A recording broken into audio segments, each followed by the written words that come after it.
The following is a special presentation of WSAV Sports. Tonight, Georgia 5A holds its breath as two longtime foes square off in a pressure-packed last game of the regular season. Effingham County knows it's in a dogfight, but that's something the Rebels also know how to win. Last week, they jumped on Glenn Academy early, behind cat-quick receiver Travis Hunter. Then had to hold on for dear life as the Terrors mounted a furious comeback. In the end, Effingham prevailed and now heads into the final game with a shot at their second region crown in 4 years. It's been a long climb back to respectability for Statesboro. After more than a decade as the conference doormat, the Blue Devils turned high school football upside down in Week 7 with an upset of top-ranked Brunswick. And the Devils would like nothing more than to use their hated rival from Springfield as the stepping stone to their first region title since 2011. Both are in the mix. Both have been there before. Effingham County versus Statesboro. The Rebels and the Blue Devils. Next on WSAV CW.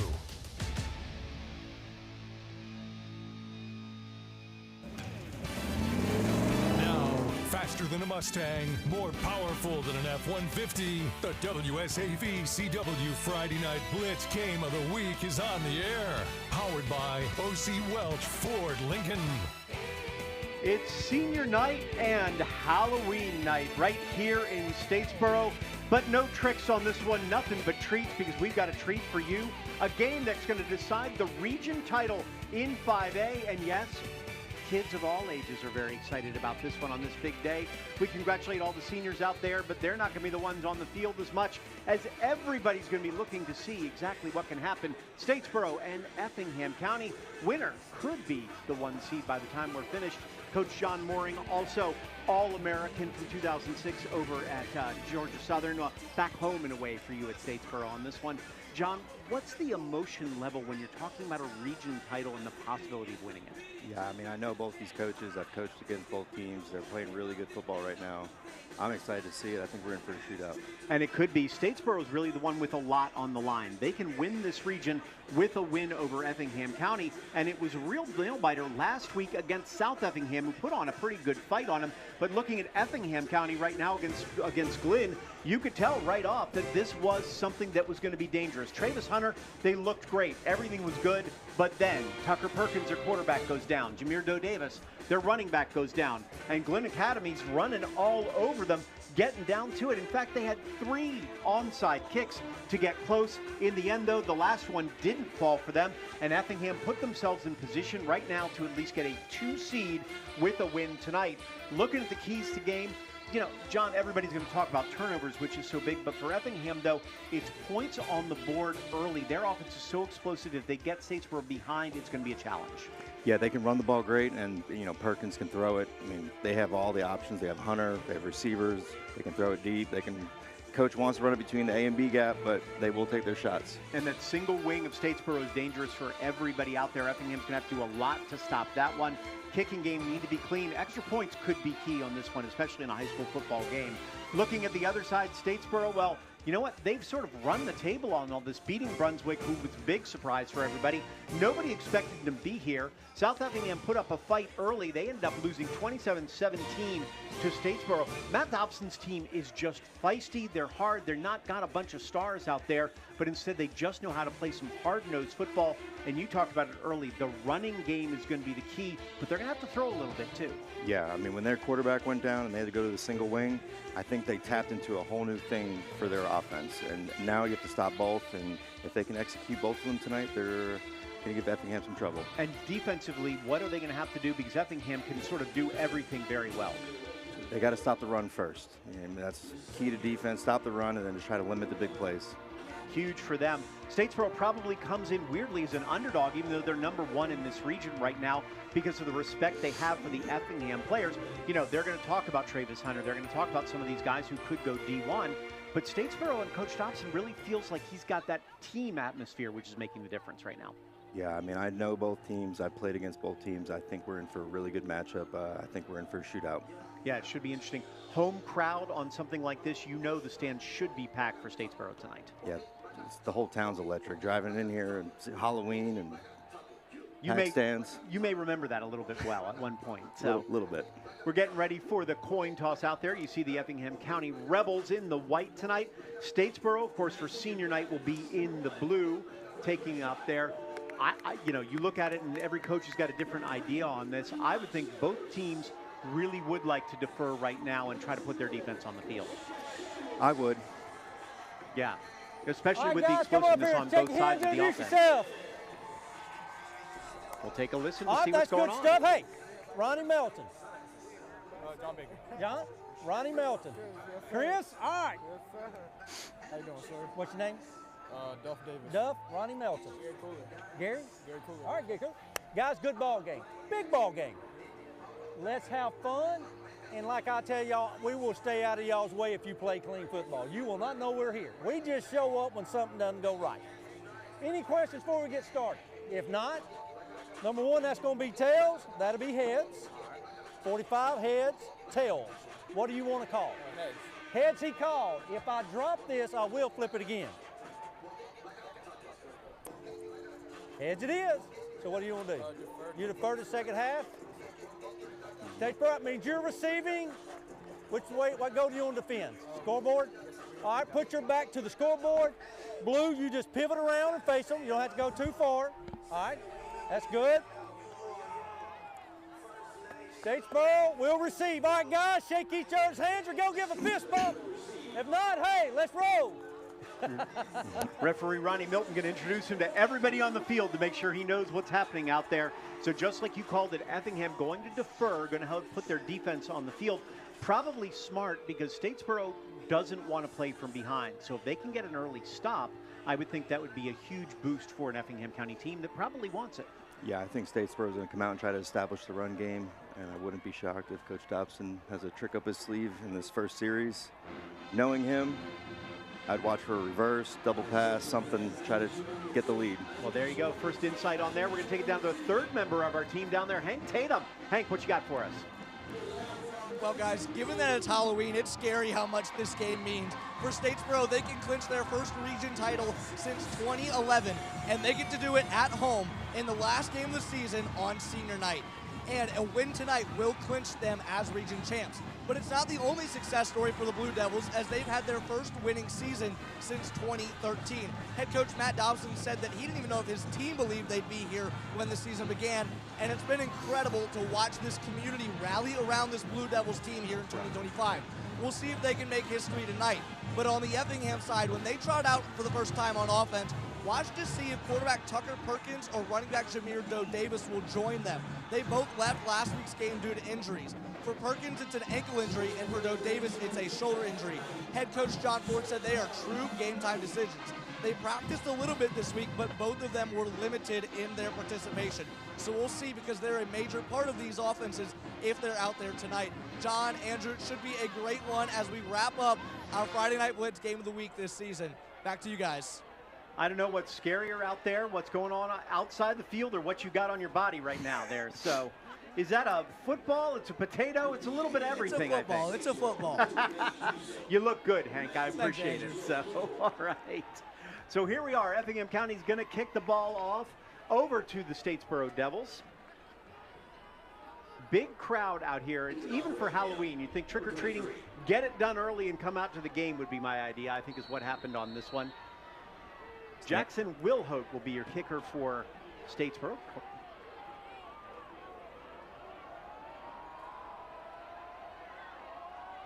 Check that. Mason Sellers kicking it off. Yes, Jackson Wilhote for Effingham County. And that's going to go deep to the man in the back. Up to the 15, to the 20, and a little bit beyond that. That was MJ Kimball with the return on that one. So Statesboro starts, and it all starts with Beckham Gerard. 666 of 103 for 796, 4 touchdowns. You know, he's, as a young man last year, 9 interceptions. This year he's gone down to 1. Coach Dobson said that's been a key to their success. So we look at what we've got on the starting lineup along with him, but it starts at that quarterback level. When you have a quarterback take that step forward, it changes your team exponentially. Yeah, it would be interesting to see him tonight. Whether lean on him or the single wing. See what happens. They start in the shotgun. And there's the handoff. No, it's going to be the reverse right off the top to Gage Newsom, the wide receiver, but he's not going to get anything. May have gotten back to the original line of scrimmage. So, John, you called it an early trickeration play. Jeez, he did not. He didn't keep that one us waiting too long. He told you he was going to do something, and he went first play out with this. As you look at the defensive starters for Effingham County, it's a real mixed bag. Their D-line very strong. A couple excellent guys on there. Landon Carter, that linebacker, is going to be their stud, though, who you've got to watch all game long. Here's that single wing that they're going with, and right up the middle with Gerard. And he's going to get 2, maybe 3. We're going to be 3rd and 6 on this. Yeah, that single wing posed a lot of problems. A lot of blockers, a lot of backs, could go misdirection, but it's 3 yards in a cloud of dust. Big difference, too, when you can throw out of that. Yeah. That's got to be a huge difference when you're going, well, we can focus on the run and pack 8 in the box. Yeah, and I know one of their running backs is a baseball player, can throw. Already calling that for the halfback pass later in the game. You never know. Interesting, 2 guys putting their hands out like they're going to get it. Both of them on this one. Trying to throw him off. That's Keon Childers next to Beckham.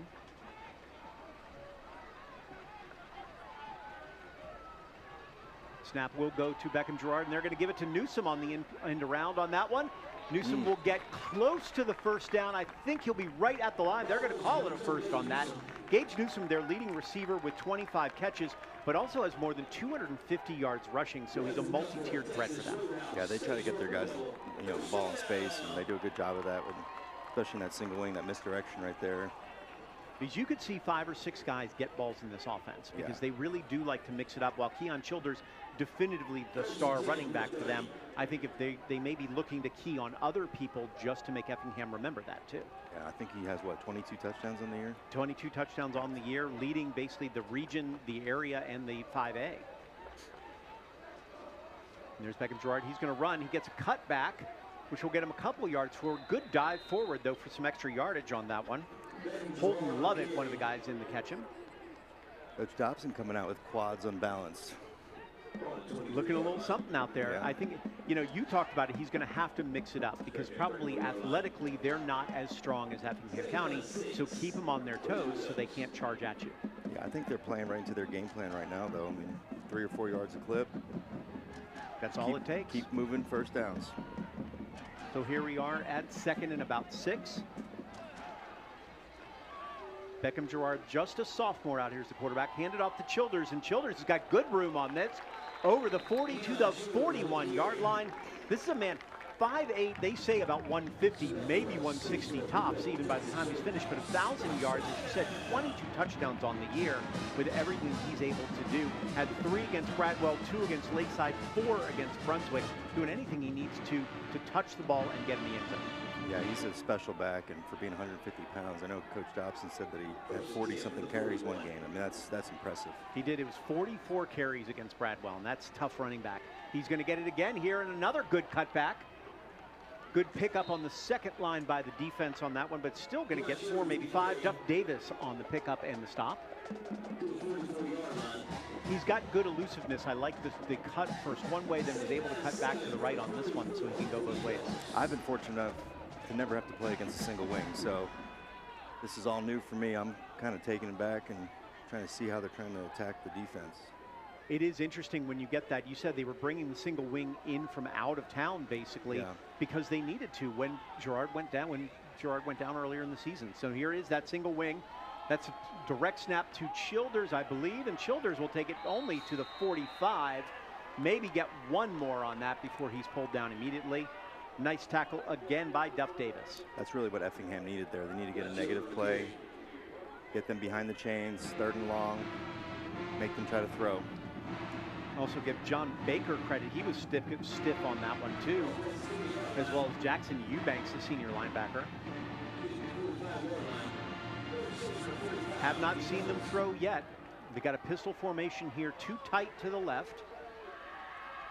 Shift with one of the big offensive linemen going out as a wide receiver on this one. That means hidden lineman. There it is, up the middle. Throw over the middle, and he's wide open to hit him in the hands and just not able to hold on. Charles Harris had it and big yardage in front of him, not able to do it, and that probably means a punt. We'll see. Yeah, anytime you split a big lineman out that wide, that means you're hiding a lineman somewhere, and their left tackle was eligible. But hit tight end Charles Harris right in the hands. Harris has 5 catches on the year. Was hoping to make that his 6th, and that would have gone for big yards. Probably would have been a touchdown. So here's Beckham Gerard. He's punting for Statesboro now. The quarterback also here. I think a lot of teams go with this now, and it gives him an option. He's averaging about 34 yards a punt. He's going to kick it away from the returner. It's going to get a hop and then picked up right about the 19-yard line here as Effingham County will start down there. Interesting to see. We said Tucker Perkins hurt. Jameer Joe Davis hurt. Coach Ford was pretty cagey about it when we talked to him all week long, but you think both of them are going? Yeah, I think Tucker Perkins guy has to play. It's week 10 region matchup, a lot at stake. You know, He's a tough kid too. I played against him. So. He can throw very well. You see that line, all seniors across that line, which is huge for Effingham County there. Jameer Doe Davis, you see him right there in the lineup with that shoulder injury. They're not messing around. They said they want this 2 seed. It's important to get a home game and the ability just to stay in their own beds for an extra night. So Tucker Perkins is your quarterback. You see him number 13 there in the white for Effingham. Man-to-man down here at the bottom. And they're going to go quickly to the out and not quite where they were looking for. It looked like a little bit misdirection or miscommunication on that one. Probably headed for Travis Hunter. We'll get there early, but Travis Hunter, if you're looking and saying, oh, that sounds like somebody I've heard of before. Well, his brother is Travis Hunter, now with the Jacksonville Jaguars, and he really plays well. He's a little smaller than his brother. He's fast. He's the leading receiver by far with 41 catches on this team. What do you see out of Travis Hunter? I mean, he's just electric. He's fast, just like his brother as far as his quickness. And, you know, Travis, they said, was a little bit smaller when he was younger, too. He hit a growth spurt late, so we'll see. Travis only a junior, so he's got time to grow, no doubt. Going with the 3 wide to the bottom, 4 wide overall. Doe Davis in the backfield. They're going to hand it to Davis, in a big hole there for Davis. He's going to get around the corner to the 30. He's to the 40. He's to the 45, the 50, and getting out of bounds at about the 48-yard line. And check that. That's Junior McKenzie. That is not Doe Davis in the game. I apologize. So that was Junior McKenzie, who's their senior running back, generally their backup in this case. So we'll see if Doe Davis is playing at all. But right now, Junior McKenzie did what he needed to and got a big chunk of yards. Yeah, they got a couple of really talented backs and ran a zone read right there at the end, went up the field, and he hit underneath. There's the handoff again. There's nothing doing here, though. Huge stick by multiple guys. I'll give credit on that one to Variety, including Aiden Kemp, the free safety, who seems to play in the box a lot because he's got more tackles that way and a couple tackles for loss. Yeah, Effingham went with an unbalanced look. They moved the tight end to the strong side, making him ineligible. Seeing how Statesboro would line up to it. Interesting. On the first drive, you end up calling a few things just to see how they'll move, and it'll set you up for later, I would assume. Yeah. All right, there's the fake this time and out.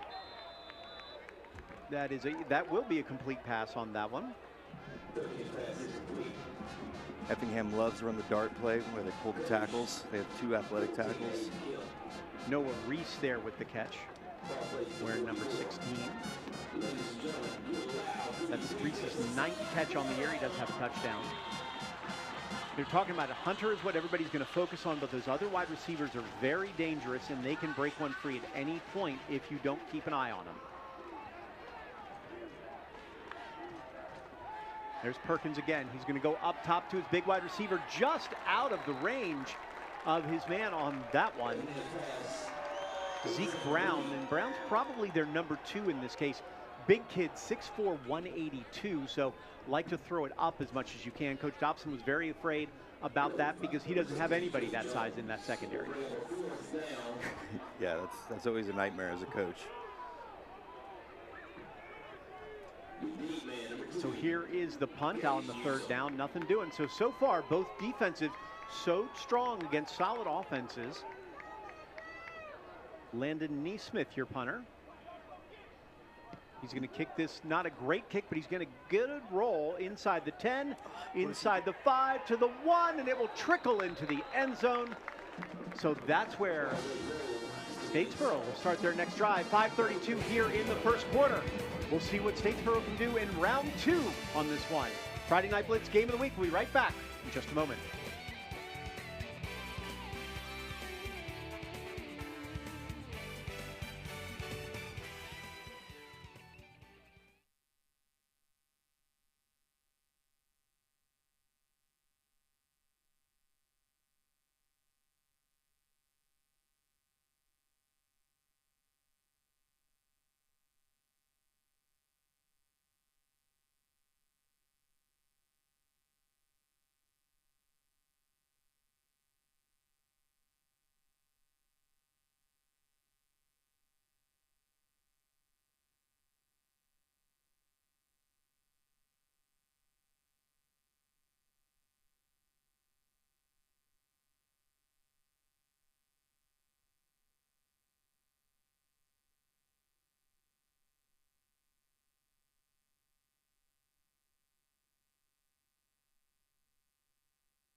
The WSTV CW Friday Night Blitz Game of the Week brought to you by OC Wells Ford Lincoln. Looking for a new truck? Go see OC today. Andrew Davis here with Coach John Mooring, and Coach, you were talking about it before. Coach Ford's going to be a little upset because his guys didn't show the effort on that punt. Yeah, he just could have been down on the 1 yard line.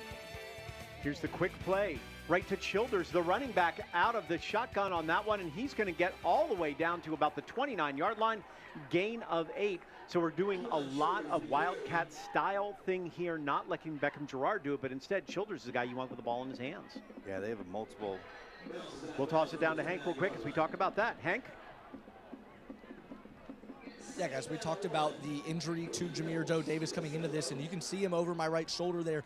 He is on the sideline with his helmet on, and coaches were talking to him during the last possession. We didn't see him out on the field, but I would expect him to enter this game at some point here in the first quarter, maybe on this next possession. All right, thanks so much, Hank. So gain of 4 or 5 on that one for Keon Childers again. You know, it's tough. Shoulder injuries for a running back are some of the worst things you could possibly have because you take so many hits there. Especially with a guy like him. I mean, he's so tough. So that's a first down on that one for Statesboro.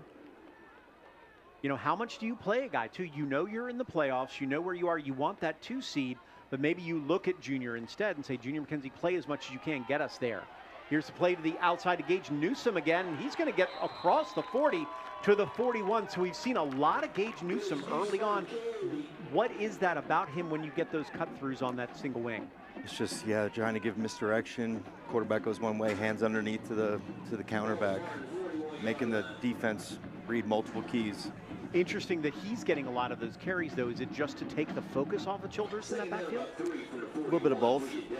I'm sure they're keying Childress and trying to distract him. Distract him a little bit. And here again is Childers, and Childers up to the 45-yard line, and that will be another first down for Statesboro.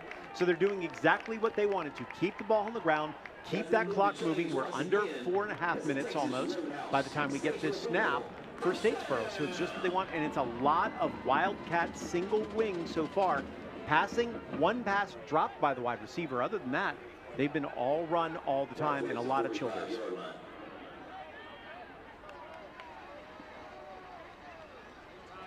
And again, Childers again on the direct snap, and he's going to get up to the 50. If it not broke, don't fix it. Coach Dobson said it was last week. He ran the same play 8 straight times because it worked.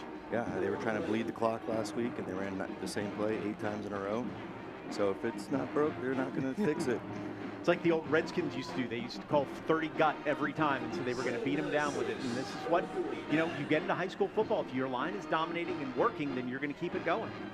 And that's just what they're doing. Again, one more time to Childers. He tries to take it outside, but nothing doing this time. Great tackle by John Baker, the senior linebacker.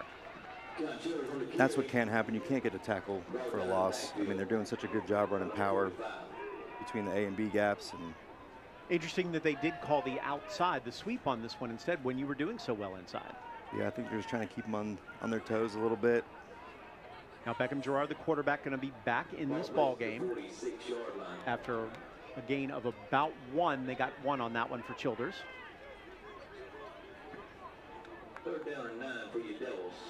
It will be 3rd and 9. Probably going to need a timeout here. Yeah, they're not going to get this one off. In fact, that was a loss of 4 for Childers after a 2nd and 5. Coach should call the timeout, and he does on this one, Coach Dobson. So you're looking at this, you haven't thrown it all, you expect the throw here. If you're Beckham Gerard, I mean, what do you do with this offense? You have proven that you can throw, you know what you're doing. You only have 4 touchdowns on the year because it's so run heavy, but you've learned how to be a quarterback that can do both. Maybe you think about running on this one? You think about running on this one? I would take a shot. If I'm Coach Dobson, starting long, ball right around midfield, take a shot, try to take a jump up early, scoreboard. Figured you learned something from the last one. Well, we're far from the only game on the last week of the regular season. Tonight on the Blitz on WSAV starting at 11:15. It's all kinds of games with all kinds of repercussions as well. Screven County, ECI, you got a few people there. Colquitt County, Richmond Hill. Richmond Hill's dropped 2 straight in region. Colquitt's no pushover. Richmond Hill wants to stay out of that 4 spot or even potentially lose their spot in the playoffs. They need to win this game. Bryan County and Mentor. Bryan County has played much better. They're not sort of the doormat that they once were on there. Looking at Beach. Beach could make the playoffs. So you don't say that much in Savannah, that's for sure. And Southeast Bullock still holding on to that hope for the playoffs too. Weird region with Calvary in the middle of it. Hilton had Christian, Hilton had Prep a little bit earlier on. That's a traditional rivalry. So, you know, what do you think? You've only been here a little bit, but to see the words beach and playoffs, you don't see much. Yeah, I saw that on Twitter today. Beach has a chance in the playoffs. It's great for them. Great for their program. We even look at talking about Statesboro. First time for a winning season since 2013 for a team that used to dominate this region. So really interesting to see the shifts that are happening in high school football. So we are 3rd and 9 here. And they give it to Childers, who's going to get it back to Beckham Gerard. And he's going to throw it back to Childers, but only get about 2 on this one. So they tried the trick play, having Childers get the direct snap, hand it to the quarterback. But really, there was only one wide receiver in that pattern, and that was Childers. Not quite the shots you were thinking of on that one. Can you get too tricky sometimes? I think Coach Dobson's going to want that one back. But that's what I wonder is we've seen a couple trick plays so far. We're seeing a lot of other than the base runs between the tackles like you were talking about. He wants to try everything he can. Can you get too tricky too early? Yeah, definitely. And I've done it myself. You know, you get in these games where it's a tight game. Think it's going to come down to the wire. You want to, you know, try to see how they're going to line up and second guess yourself. So this time, Adam Thompson's going to get this one all the way down to the 10 for Effingham County. So good punt by him. It's exactly what Statesboro was hoping to do the last time. So Effingham so far throwing a lot. The one big run so far from Junior. We'll have to see if their lead running back, Jameer Doe Davis, comes back in or if they're going to stick with Junior McKenzie on this one. Either one, like you said, they're really interchangeable in some ways. McKenzie's a little bit bigger, but really when you see him on the field, he's not that big. And they do have Doe Davis back in the game, number 3 on this one. Just to understand, 700 yards plus, rushing 6 touchdowns, along with some receiving yards on that too. So he's a key to this offense. He splits out wide. Perkins goes to him. No, it goes to Travis Hunter on the curl instead. Hunter's going to get the ball and get it down to about the 15-yard line. Pulled down by Aiden Kemp, among others. So 2 minutes and counting now in the first quarter. Travis Hunter, you better tackle him early because if he gets out in space, he's very dangerous. One thing I'm noticing is they're going man-to-man on the weak side. And eventually, Coach Ford is going to take a shot. DeCorey Cope also on that. There's another fake and straight out. Oh, broke one tackle. He's going to get up past the 25. Not good when you break that tackle. They had him for a loss instead, though. Up forward and getting some good yardage and that first down. It's a nice play by Noah Reese. Reese has done a good job so far in the 2 catches. He's got what he needs to in that. There's a flag, however. Championship race is at hand. 4 final contenders line up in the desert. So we'll see what the flag is on this one.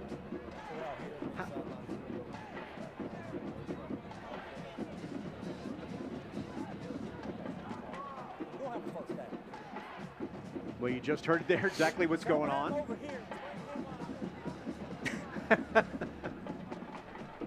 After the play, we have a dead ball, unsportsmanlike conduct.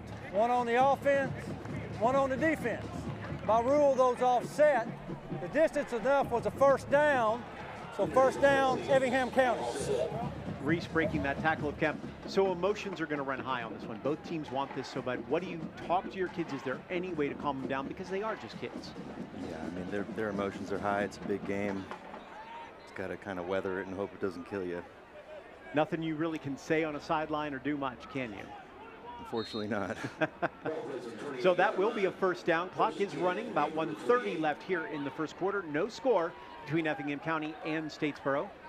There's the first handoff to Jameer Doe Davis, and it gets for huge yards. He's going to cut it back across the grain over the 50 to the 40-yard line and then step out of bounds, not before an enormous play of 30 yards. Effingham loves those gap scheme runs with the guards and tackles pulling. But you can see what Davis did here, too. How much do you love it when you see a guy cut back like this all the way across the field?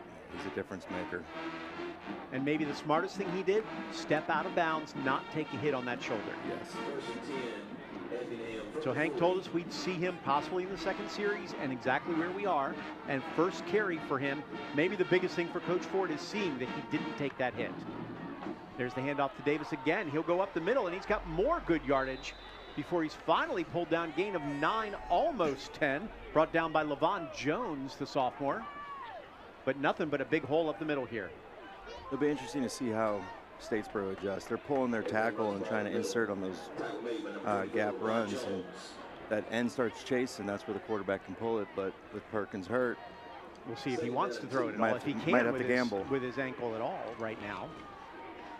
So 1st and 10 at the 30 for Effingham. He's looking deep again to the outside. He's got his man. It looks like a little tug.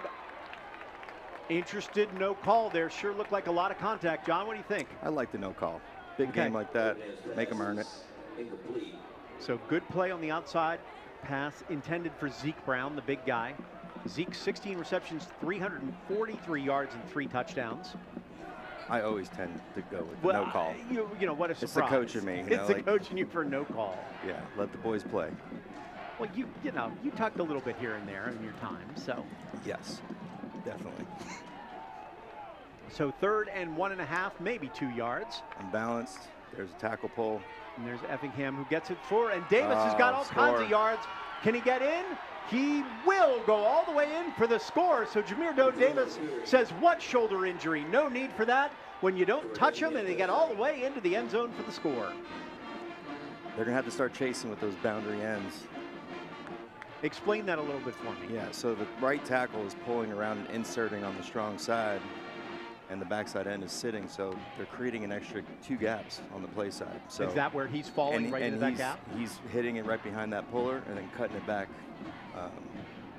So they either got to chase or they have the backer scrape over the top, one of the two. So probably the inside backer is going to have to come up and fill that hole a little bit.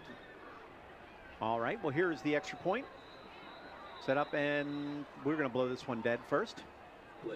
Jackson Wilhote, the senior. The snap, offsides, defense. So Statesboro offsides. They will go ahead and push it 1 yard closer on this one. Wilhote's 26 of 28 on the year, has not attempted a field goal. They're also doing it out of the unbalanced look, which makes it even more difficult because now they're putting all their eligible guys on one side. They're basically making that corner, the backside corner, come in and be in the run fit. Okay. Interesting, especially when you have those wide receivers throwing those quick screens early, keeps that defense on edge. But Davis really, both Davis and Junior, have had their way with those holes. Wilhote is up. There's an offsides. It is good.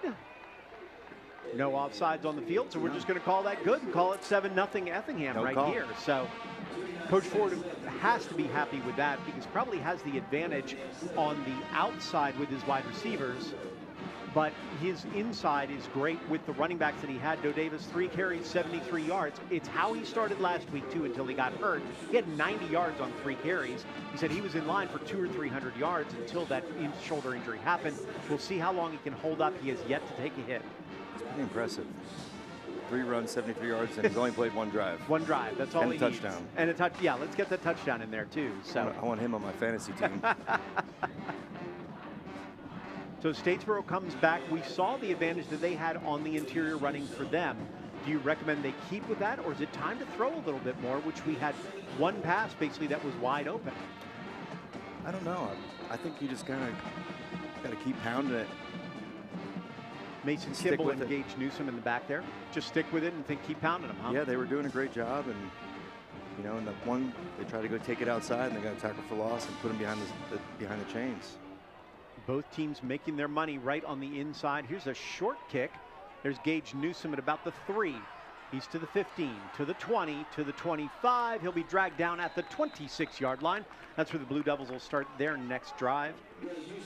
Gage Newsom, an excellent player on everything, 272 yards rushing and 285 receiving. Couple touchdowns here whenever they've needed him to do what they've had. He had 10 receptions against Veterans, then also had 17 rushes for 113 yards against Brunswick, too. I think they need to lean on Childress here. He might be a 40-carry night for him. I think they may need it if they're going to win this game. He may have to carry it that many times. We'll see. As you said, the interior of this line has done what they need to, especially Jeremiah Kegler and Chandler Tyson, as well as Corey Harrington. And they will try to go up the middle. Looked like a broken play on that one, and Gerard Beckham ends up just trying to push forward. He maybe got one.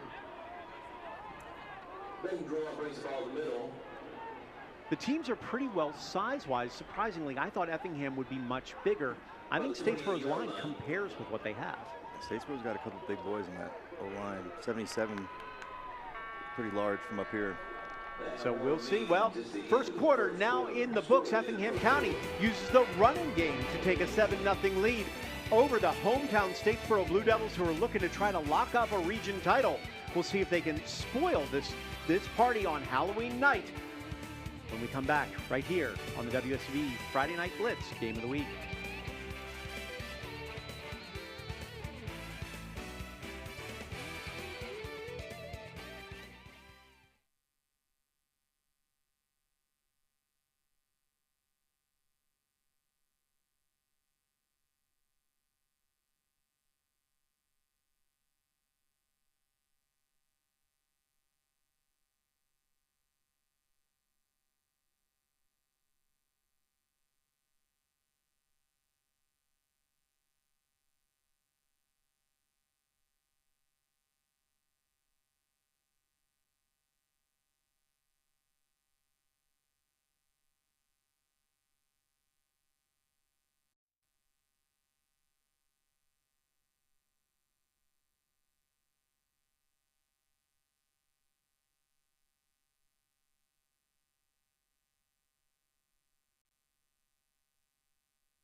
The WSAV CW Friday Night Blitz Game of the Week brought to you by Chicken Salad Chick.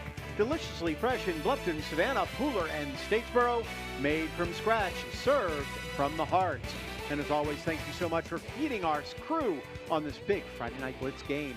Beckham Gerard, the quarterback, has got 3 wide receivers up to the left. He's going to run it, though, to the right instead. Nothing doing, though. Undercut on the outside by Duff Davis, the linebacker. That was a really nice play by 27. Davis coming in at 36 tackles, got 3 of them already, 5 for loss. We'll add a 6th to that. That senior linebacking tour, Duff Davis can do a lot of damage. Landon Carter, we talked about earlier. John Baker has made a couple plays as well. So 3rd and 9, you're a running team. No, you can throw a little bit, but it's not your forte. Do you just spread them out and say, we're going to have to play this game? I would hard count them here, try to get a cheap 5. Get you a 3rd and 4 if you can. See if they get overzealous on the defensive side. Beckham going with 4 wides. Running back. Low snap, he does pick it up. He's under a lot of pressure, Oh. just throws it up for grabs, nearly picked off. Oh. They threw a flag on the outside. I don't like it. I didn't see much contact on that one. I don't think Coach Ford likes that either from what it looks like. We'll see what the call is. We'll get a good look on the replay here in a moment. Well, never mind, no replay on that one. We're just going to claim that the referees knew what they were talking about with the pass interference. But that's a little tough because we've seen a few plays. The outside seems to be where the refs have danger. Yeah, and that play actually, they had something kind of drawn up. 15-yard penalty from the previous spot.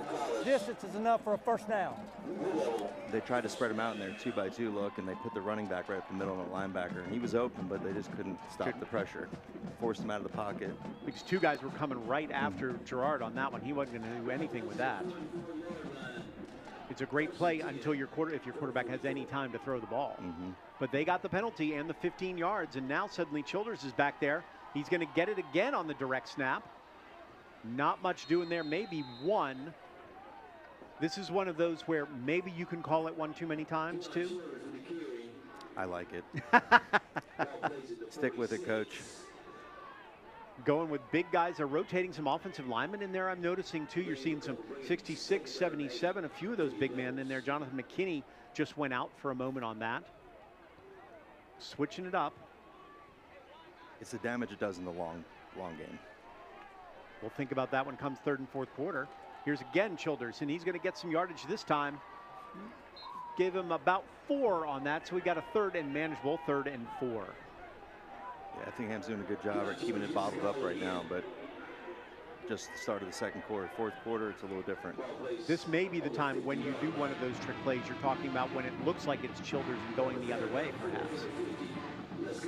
But it's interesting, they've got both the guys with their hands out in that backfield and going back to Wildcat one more time. They go to Childers one more time. He goes up the middle, maybe 1, maybe 2. I think this will be decision time for Coach Dobson as he gets only about 1 or 2 yards tops on that.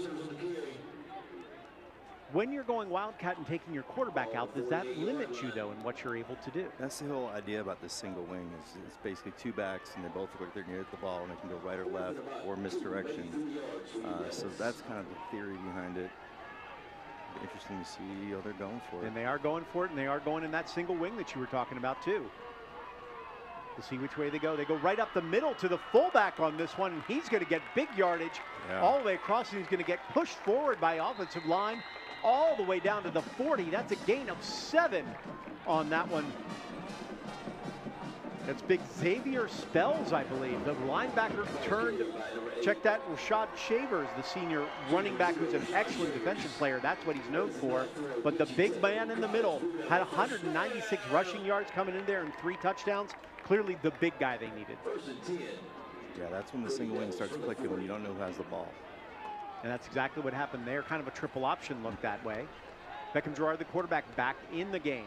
He's going to hand it off, though, to Shavers.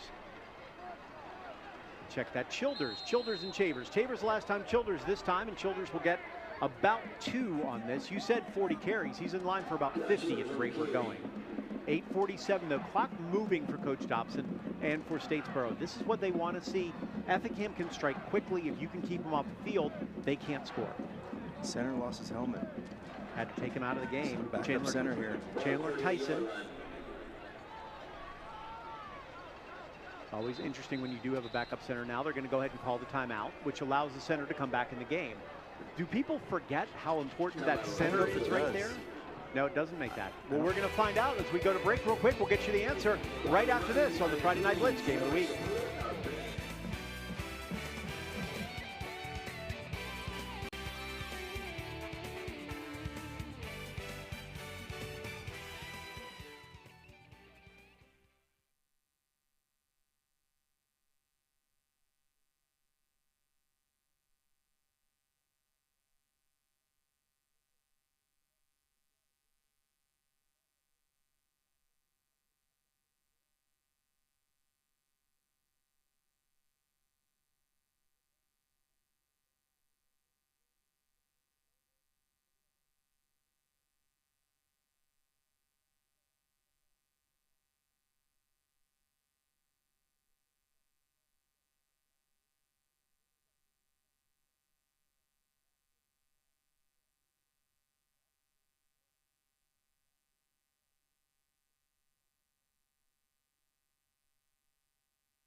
The WSAV CW Friday Night Blitz Game of the Week brought to you by OC Welch Ford Lincoln.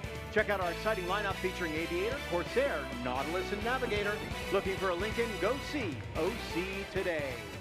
Effingham County in the white. They're up 7-0 right now on Statesboro on the power of their running game. Jameer Doe Davis with 3 carries, 73 yards, and that touchdown. Statesboro on a long, drawn-out drive right now. That's Beckham Gerard. He's got him. He's got his man deep. Hits him in stride, and that will be a touchdown for Statesboro. Dropped it. Oh, he dropped it? Yeah. Wow, that's what I get for not saying that. It looked like he had it. That's 2 big drops. That's 2 huge drops on plays that could have been touchdowns. That's what I get in automatic. I start to think these guys are so good that they go ahead and do this. Take a look. Could not hit him more in the hands that he needed to on that one. Davis Harrison thought he had it, thought he had a touchdown, started celebrating a little early. Number 38 for your Blue Devils. Let's go offense. Tough right there if you're Beckham Gerard. You finally got a good play. 3rd and 8 here. There's the move to Gage Newsom, and Newsom will get the first down on that misdirection, you called it. And they can start hitting on all cylinders with this single wing. So Newsom to the outside, this time so focused on Childers. Good pull on both of those linemen from the left side over to the right, too. Really good pull and really good job of Childers hitting it right in between them and getting vertical.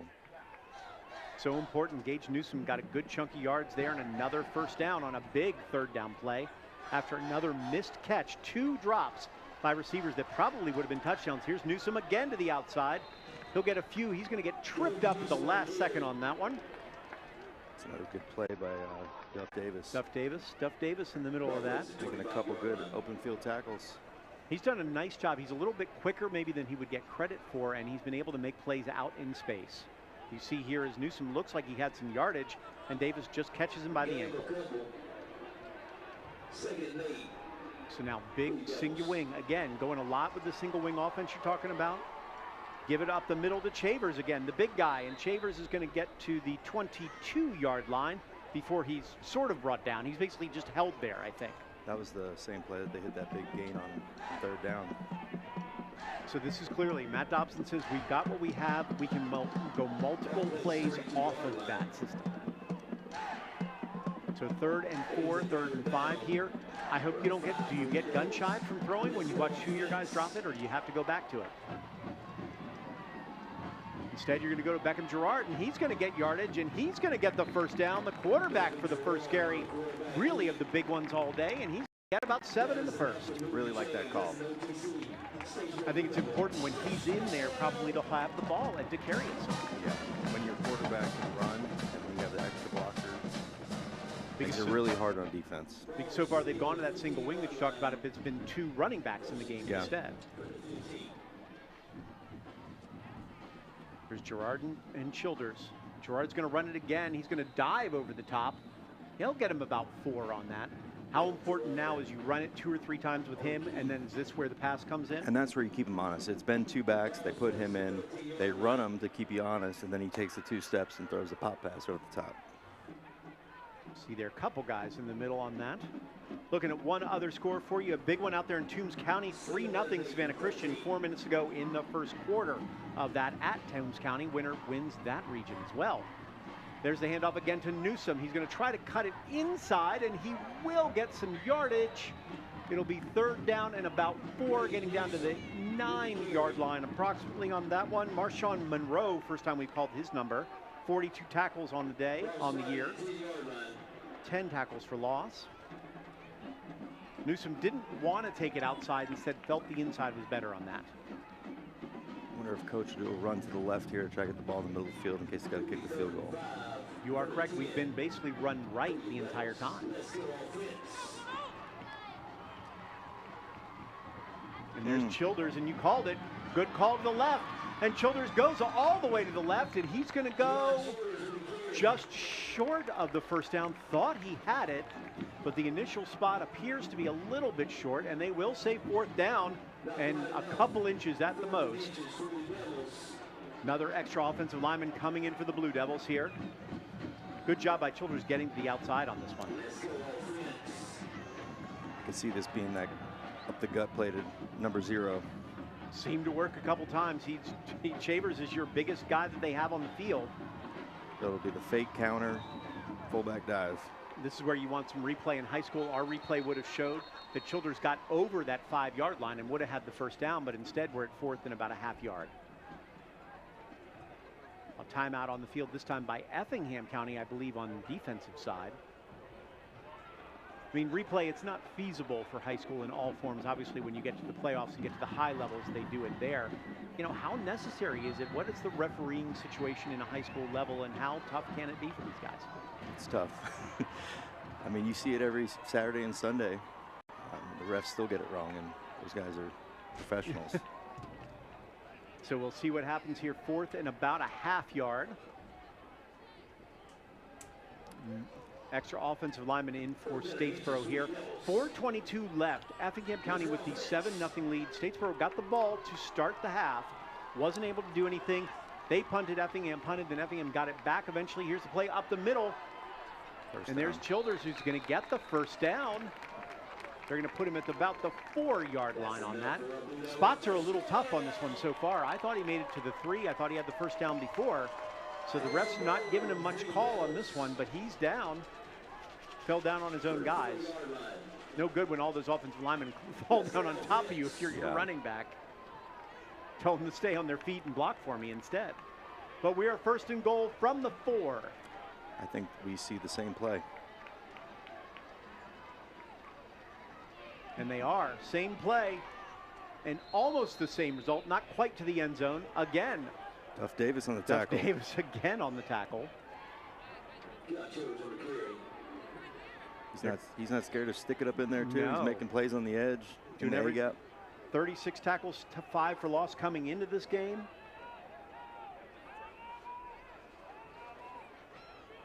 He's got to have 4 or 5 ready tonight. At least. So far we've called his name multiple times. So it's 2nd and goal from the 1 for Statesboro. Again, extra offensive lineman, 3 guys in the backfield.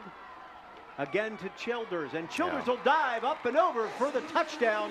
Number 21 on the year for Keon Childers. He's small, but really has a nose for the end zone. Yeah, he's got a good forward lean to him, runs hard. You can see him dive over the pile there. It's all you need to do. You only need one. You got to do what you need to on that. That's why the push-push works so far. You know, all those, and it's been a lot of Keon Childers so far in this ball game. A little swinging gait. We said he had 44 carries against Bradwell, 28 against Lakeside, 27 against Brunswick. We're well on our way to a 30 or 40 carry night for him. I've never seen that before. Interesting switch of what looked like a 2-point into a 1-point conversion here.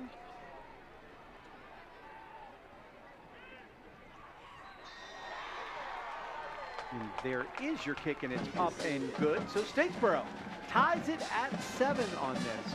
How much, you know, you love to run the ball. You love to see those big guys. How much did you like what they did on that drive? I love that drive. I think that's what they need to keep doing. Just keep hammering up there. Give your counters every once in a while, and then take your play action shot. Hopefully they can catch one. Does it, as this late in the season, Keon Childers, you see there with all the scores that he has, you know, had 4 touchdowns against Brunswick in that big upset win. He listed about 5'8", 150. You said he could be a little bigger than that. Is it just from repetition over the years? I mean, he's got 200 carries already on the season. Can he hold up through this season with a guy his size? I would normally say no, but he seems to be doing just great. So keep riding him while you can, right? Got to ride the hot hand. And that's exactly what Statesboro has done so far. But I've never seen that. I've never seen somebody line up in what we call swinging gate, where they try to get you to adjust and then switch back to your field goal, but also substitute at the same time. I've never seen the substitution. Yeah. You're right. When I saw a couple guys run off the field, I was a little confused by that. I have a feeling that Effingham County's got a little bit of PTSD from 3 onside kicks against Wynn Academy last week. So they probably are going to guard just to be sure against that one, because you wonder what you might see on that take. And you know Coach Dobson's not scared to do it. No, he would love to do it. In fact, I'm sure. I would like to get them lined up like this and still kick it deep and try to pin them. 3 minutes left. Because you really do see it, don't you? This is 8 guys, 9 guys way close to the line. Yeah. They seem to feel something. Oh, no. And he just whiffed the kick, unfortunately. Oh, no, he's going to pick it up and run. Oh, and Effingham picked it up and ran. And the referees now are blowing the whistle, but it seems to be, now they're going to call it a touchdown. That should be a touchdown. I saw it the whole way, and I was like, I saw the flag come out. Well, what did you see? Talk me through it a little bit. Well, he muffed the kick, or missed it, and nobody touched it. And their coaches were screaming, pick it up and run, and Statesboro started walking off. Let's see what the call is here. Could be a big swing. Offsides, kicking team. 5-yard penalty, re-kick. So they're going to call it offsides, which Coach negates the touchdown. Let's take a look here. You see, he just whiffs it. I don't know. Barely touched it. Well, I guess that is one you'd like to have replay for, because they're calling offsides, but he kicked the ball. Right. So I think that's not a good call if you're an Effingham County fan. If you're a Rebel fan, you're very upset with that. Because I think everybody did what they were supposed to there, and then someone finally got in his ear and said, go, get the ball. That should be a touchdown, Effingham. It would be like a kick, onside kick that went 8 yards or something instead. It just went 1 yard. Well, break for Statesboro right here at home. 3:06 left in the second quarter. Two teams fighting for playoff positioning. Statesboro could win their region for the first time since 2011 with a win. Effingham County would get a home playoff game if they win this game. So the Rebels in the white, Statesboro in the blue. Andrew Davis here with Coach John Mooring. So let's see if he can get this one off the tee this time. That, I guess, was an attempt at an onside kick. Short kick here and a lot of yardage in front of him. Breaking tackles, couple more inside territory for Statesboro. Huge return by Travis Hunter, and they're going to be down at the 34-yard line. So pretty much disaster either way so far for Statesboro. That's the first call I really don't like. I mean, they had all their returners up. I would just kick it deep. Got to get the touchback. Plus, even if it has a roll. You know? Plus, if Travis Hunter is the one catching it, you don't want to leave him with that kind of space. No. So instead, give him at the 37-yard line by the time they're finished with this for Travis Hunter. Back on offense, Effingham County, really it's been the tale of running game. They've got 100 yards rushing, more than that, and not much passing so far. Tucker Perkins, your quarterback. 6'3", 190 senior, been starting for 2+ years. Perkins quick on the outside of Travis Hunter. He's got some room. He's to the 30, to the 20, to the 15, to the 12-yard line. Pulled down by Keon Johnson, the senior. It's just space for all these wide receivers because they're so quick in this kind of offense. That was a really nice play by number 14 on Statesboro, getting him down. Boy, his first step, though, for Hunter is so quick. Yeah, he's fast. That's your expert opinion on that one, I think. You don't like going against that guy. No. Here's Perkins. This time with Junior McKenzie behind him. He's going to throw it to the outside again to Hunter. Nothing doing this time, though. Maybe one. Check that. That's Zeke Brown, the sophomore. Perkins is so good at those quick RPO throws. I'm actually very surprised when you look at Perkins' stats last year. He had 2,600 passing yards last year. He's only got 1,100 this year. Did miss some little bit of time, but they've got more rushing yards than passing yards, and it's not your typical Effingham offense. Perkins looking for McKenzie. No, he's going to throw it quick over the middle to his tight end, who kind of fell down, had a little bit more yardage on that. I know, talking with Coach Ford in pregame, they're really high on their O-line. All seniors across the board. They have a couple good tight ends. The OC is the O-line coach, so they're going to want to run the ball. Yeah, absolutely. They'd like to. Good catch on that one for Barry Randolph, the senior. You know, talking about that, Roy Quarterman's got a Grambling offer, their left tackle. Zeke Brown, who's only a sophomore, has got an NC State offer, too, for the wide receiver. There's Junior McKenzie. He's going to go no place. Pulled down by Chavers on that one. Nothing doing. I don't like that spot either. The spots have been, well, now they did move it up finally, so it wasn't on the 6 in this case. It's on the 4, it looks like. closer. Now 109. By the way, let's look at the clock for a moment. The game has moved so fast. We're only at 1 minute left here in the second quarter. And we'll be first down for Effingham. First down from the 3. They're going to milk this clock a little bit, I would think, right here. No need to snap it quickly. Perkins looking on the cross. He's going to run. He's going to throw. Knocked away on an excellent play on the outside. On the defensive side on that one. Great play by Aiden Kemp, the senior. Called his name a few times. 25 tackles. That's only his second pass defense, but really good on tight coverage. Perkins is fighting for the PI call. Don't get a lot of those anymore. I feel like they don't call them quite as much as maybe they could. Give them a lot of leeway on the outside with a lot of these spread offenses. We need to see a couple runs right here, right up the gut. Effingham does have 3 timeouts left, according to what we see here, and they will run it, and they'll run it right up the gut, and nothing doing. Easy touchdown. Boy, you don't get much easier than that when you're Jernard Albright. Not even a typical running back, the biggest guy that they have, and he took it right in for the easy score. Wildcat. Wildcat. We've seen a lot of that so far. Boy, you don't get much easier. So Albright, really that third or fourth running back on this team, not really known for his running ability, but did it when they needed him to. Jackson Wilhote, the senior. 34 seconds left here. Statesboro nearly got to that one, but Wilhote's going to push it through. So we're at 14-7 now, Effingham. 34 seconds left, 1 timeout. You don't get the ball to start the second half. Do you maybe take a shot or two if you're Statesboro, depending on the kickoff return? Depending on the kickoff return. If they can get out to midfield, maybe. Because I think you need to take some shot here, because you're looking at a 7-point deficit with Effingham getting the ball to start the second half. The last 2 drives, you really have not stopped them. Now, of course, short field on the last one is why. Yeah, I call watermelon. Is that something they call out there? Like when you're like Peter, it's watermelon out in the stands. So it is Halloween. Folks like to do a little dress up while we're here, not just in Statesboro colors. Gage Newsom back there for Statesboro. He's been multi-talented kind of player out there. Mason Kimball is on the other side. He returned one earlier in the game. No worries about an onside kick here for Statesboro. I would like it from Coach Ford. Okay. Middle dribble. We'll see what happens. See how much guts he's got in this game.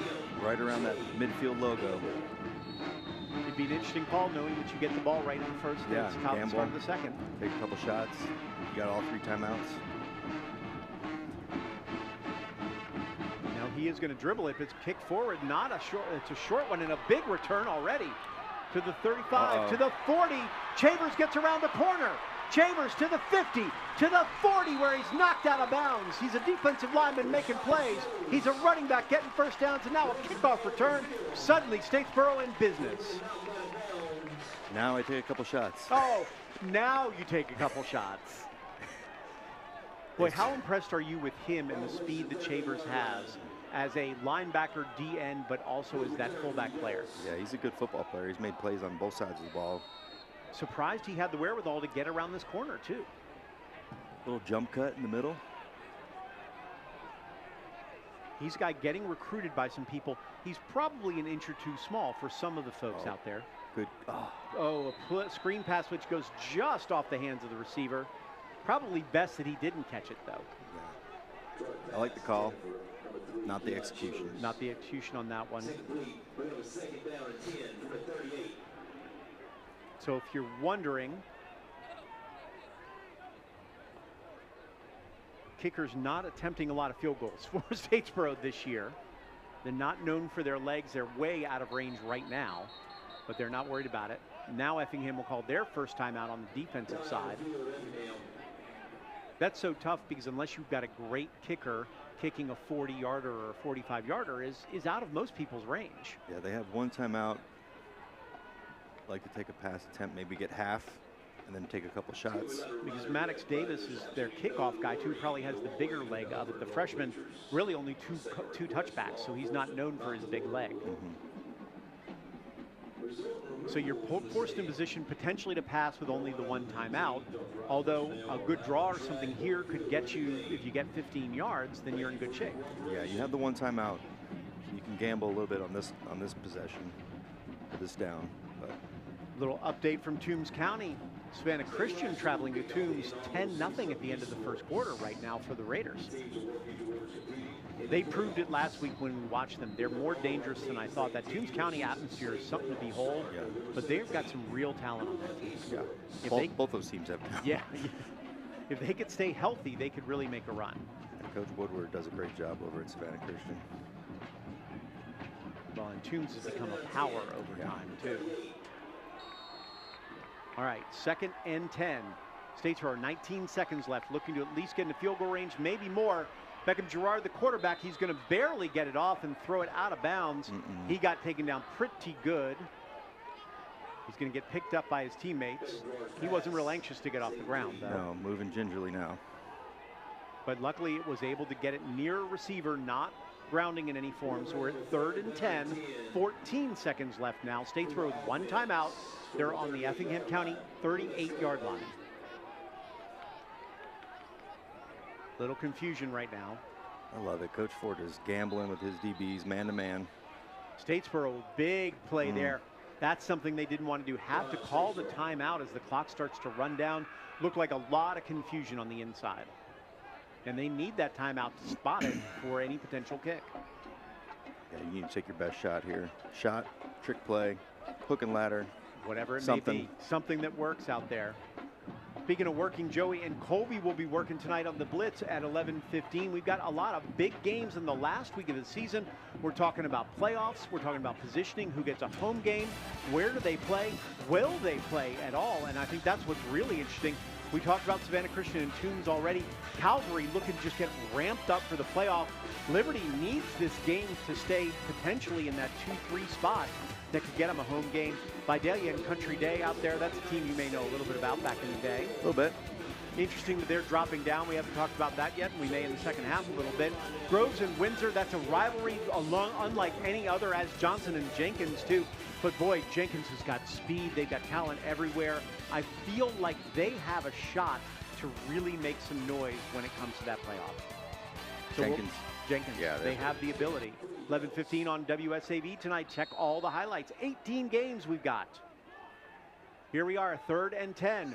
It's reverse a handoff. pass. It's a reverse, and it is a reverse pass. You're absolutely right. It's good, but now there's a flag, and they're going to lose 6 or 7 yards. Shocker. So nothing. Duff Davis. Duff Davis, another play. Everywhere. We'll see the call looked like right in the area of holding, though, and it was. So we assume here with 6 seconds left, Statesboro will just let this clock run down or kneel on it, whatever it may be. They can't kneel on it technically because you assume Coach Ford may go ahead and call a timeout. Offense. They'll probably decline Finish it. decline. Yeah.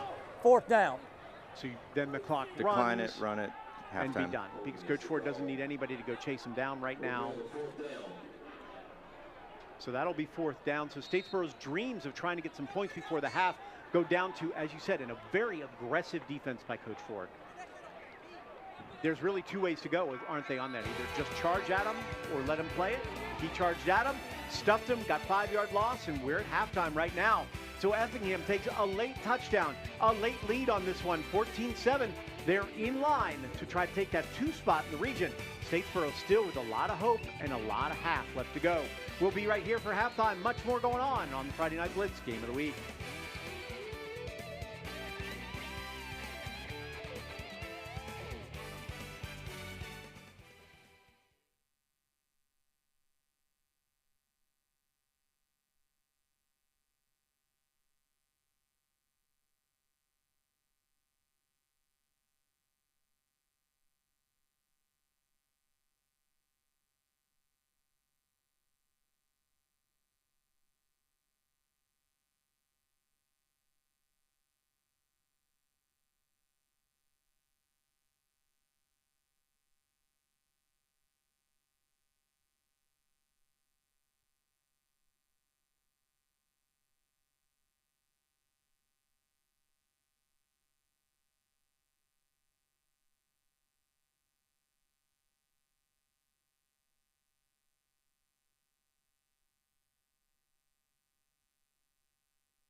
Now back to the Friday Night Blitz game of the week and your Georgia Department of Public Health at the half.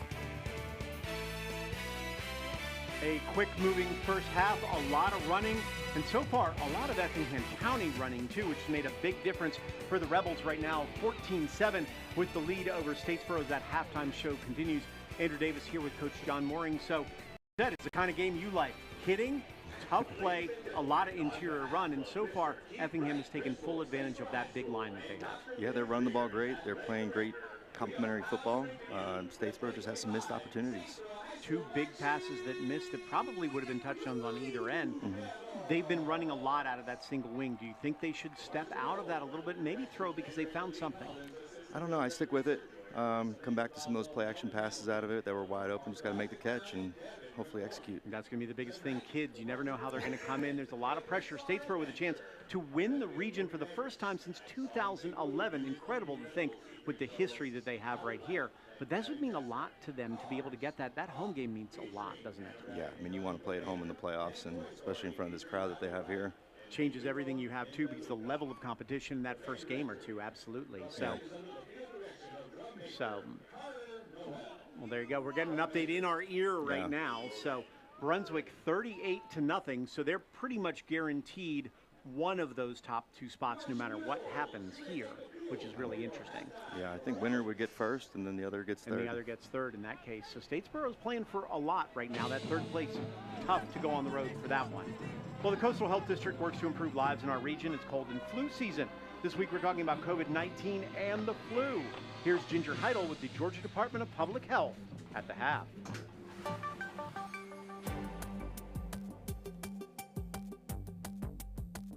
Thanks, Andrew. I'm Ginger Heidel with the Coastal Health District, and tonight we're going to be talking about vaccines for COVID and flu. And I am joined by our District Health Director, Dr. Bonzo Reddick. Thank you for joining us tonight. Thank you very much for having me. Sure. So let's start with the COVID vaccine. There was some uncertainty initially about who was going to be eligible to get that updated vaccine this year. What can you tell us about who can get that vaccine? So very simple answer. Anybody over 6 months of age who wants to get the vaccine after receiving information about the risk and benefits. So a lot of the concerns about would you need to have a prescription from somebody to get it, that's out the window. If you want to receive the vaccine and you receive information about the risk and benefits of it, you can then receive the vaccine. So I want to say that one more time for the people in the back. No prescription is necessary. No prescription necessary. Okay, great. That's good to clear that up. One thing I have heard people ask is why another vaccine for COVID? I was out shopping the other day, overheard someone talking about the vaccine, and she said, I've gotten several booster shots. I'm good. I don't need any more. So why are we seeing another vaccine for COVID? So COVID has become very similar to the flu. So everybody's used to around flu season, fall time when it starts to get cool, flu season pops up, people start catching influenza, and the flu virus mutates or changes every year. COVID is the same way. So last year's flu shot won't work for this year's influenza that's around in the community. Similarly, the old COVID vaccines don't cover the current virus quite as good as the new one that's out right now. So COVID's become kind of like the flu. Every fall, you just kind of get your flu shot, you get your COVID shot. So this is something we should kind of expect going forward, that it's just another of those respiratory viruses that we may want to get an updated vaccine in the fall. Absolutely. Okay, so you mentioned flu, so let's talk about flu vaccine for a minute. Who should really consider getting a flu vaccination?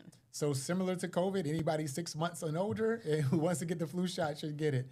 In particular, people who are kind of in that 6 months to 5 years range, and also people over age 65 are really at the highest risk for severe complications from flu.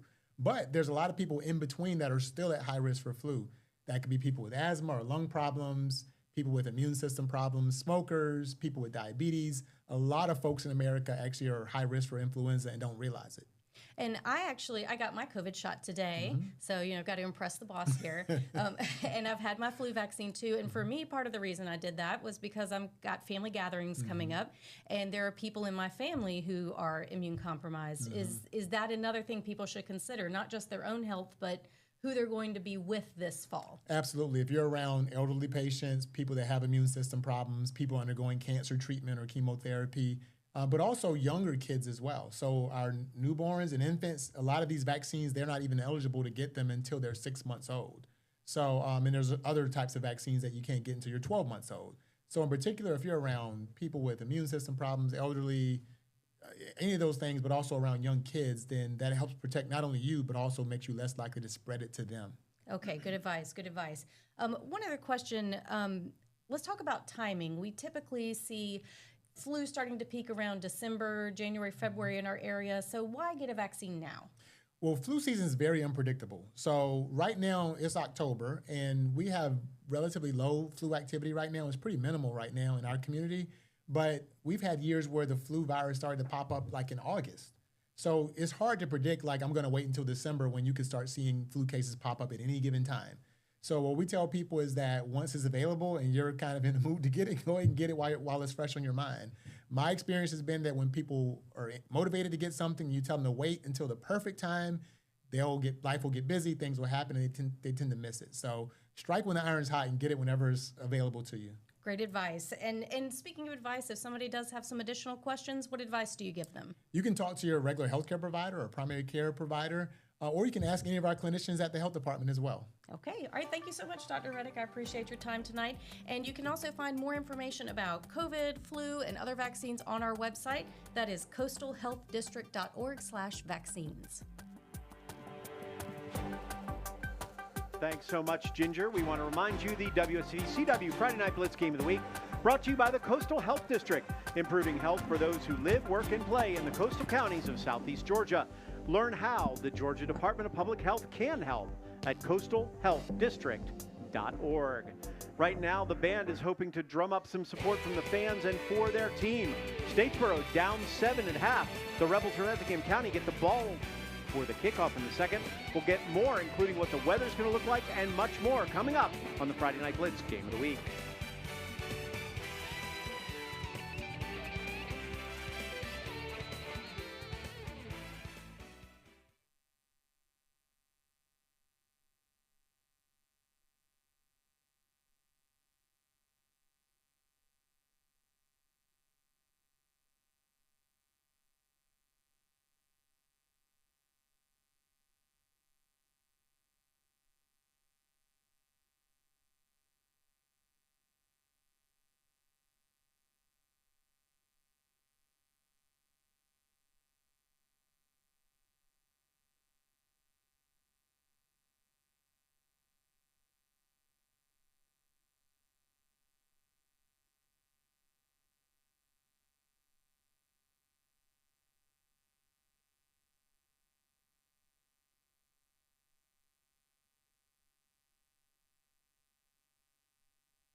Now, more of the Friday Night Blitz Game of the Week halftime show, sponsored by the Georgia Department of Public Health. Well, the Statesboro band did a Pixar remix for everybody out there. They're hoping this movie is far from over, and we're just at intermission at halftime. 14-7 as they're down to Effingham County. Andrew Davis here with Coach John Mooring. We talked about it, John, you know, just the need to run the ball, the need to control the clock a little bit for Statesboro in the second half. And that's what I'm sure they're telling him, Coach Dobson's telling them in the locker room. Yeah, they just got to stick to it and make opportunities into touchdowns. Well, the good news is we've got great weather out here in Statesboro and all around our area. There are going to be a lot of folks, I believe, going to what they don't want to call the Great Cocktail Party anymore, but it is down in Jacksonville, Georgia and Florida. And our guy originally from Florida, Jeff Vorick is back in the studio. So, Jeff, you got to get us some good news on the game rest of tonight and into tomorrow for all the games we're looking at. Yeah, we have great news for that. High pressure across the region is keeping the weather fairly calm. Not a cloud in the sky being shown on our satellite imagery either. And for the game tomorrow, formerly known as the Great Cocktail Party, the Georgia-Florida game, 70 degrees at kickoff, sunny skies. Temperatures will cool off into the 60s by the time you get towards the fourth quarter. Only area with decent clouds will be in Oxford, Mississippi, 54 degrees as the Gamecocks take on the Ole Miss Rebels, and Clemson at home against Duke, looking like a very nice football weather type of afternoon. Temperatures warm into the upper 50s. For our local area this weekend, again, light frost possible inland, but 40s generally along the immediate coast. Some spots inland 30s and a light frost, but a very lovely afternoon. A lot of sunshine. More clouds move in Sunday, and also there will be about a 20% chance of late day showers. Remember to set those clocks back, by the way. The daylight saving time ends at 2 a.m. on Sunday. Viper radar locally is clear, and that's going to continue as well. Vipercast for the day tomorrow. I'll tell you what, take it to the bank if you find a cloud. A lovely day in sight. Clouds do move in Sunday, though. More moisture returns. There will be a weak frontal system moving through the region. May find about a 20% chance of a passing shower or two. Rain chances will peak generally Sunday night into Monday morning before that cold front moves in. But overall, not a terrible time at all. Melissa is no longer, but left a devastating mark in western portions of Jamaica and made a big impact on Cuba and the Bahamas, lashing Bermuda. Now finally about to hit Newfoundland, and it has transitioned into a powerful post-tropical cyclone, but no tropical threats for the coastal empire and low country at this time. And the good news is things are quiet. Nothing expected to form during the next 7 days. Andrew?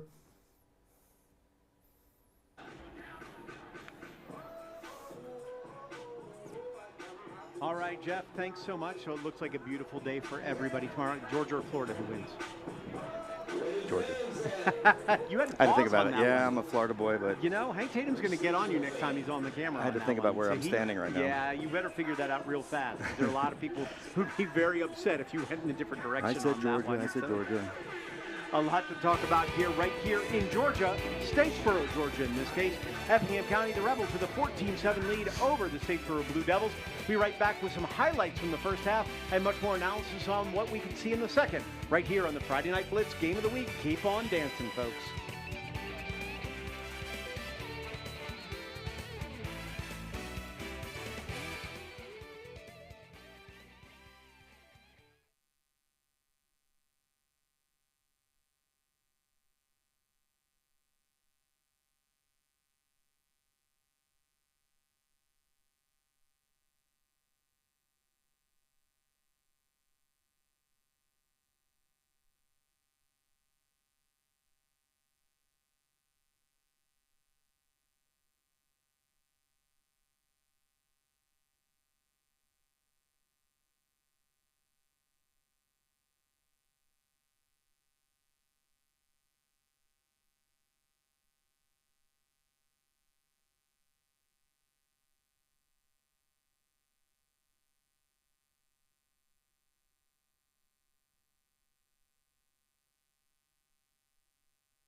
The WSCV CW Friday Night Blitz Game of the Week brought to you by O.C. Welch Ford Lincoln. Find the certified pre-owned car or truck you're looking for online at GoSeeOC.com. So right now, drive has been the biggest thing. We had basically a 15-play drive from Statesboro.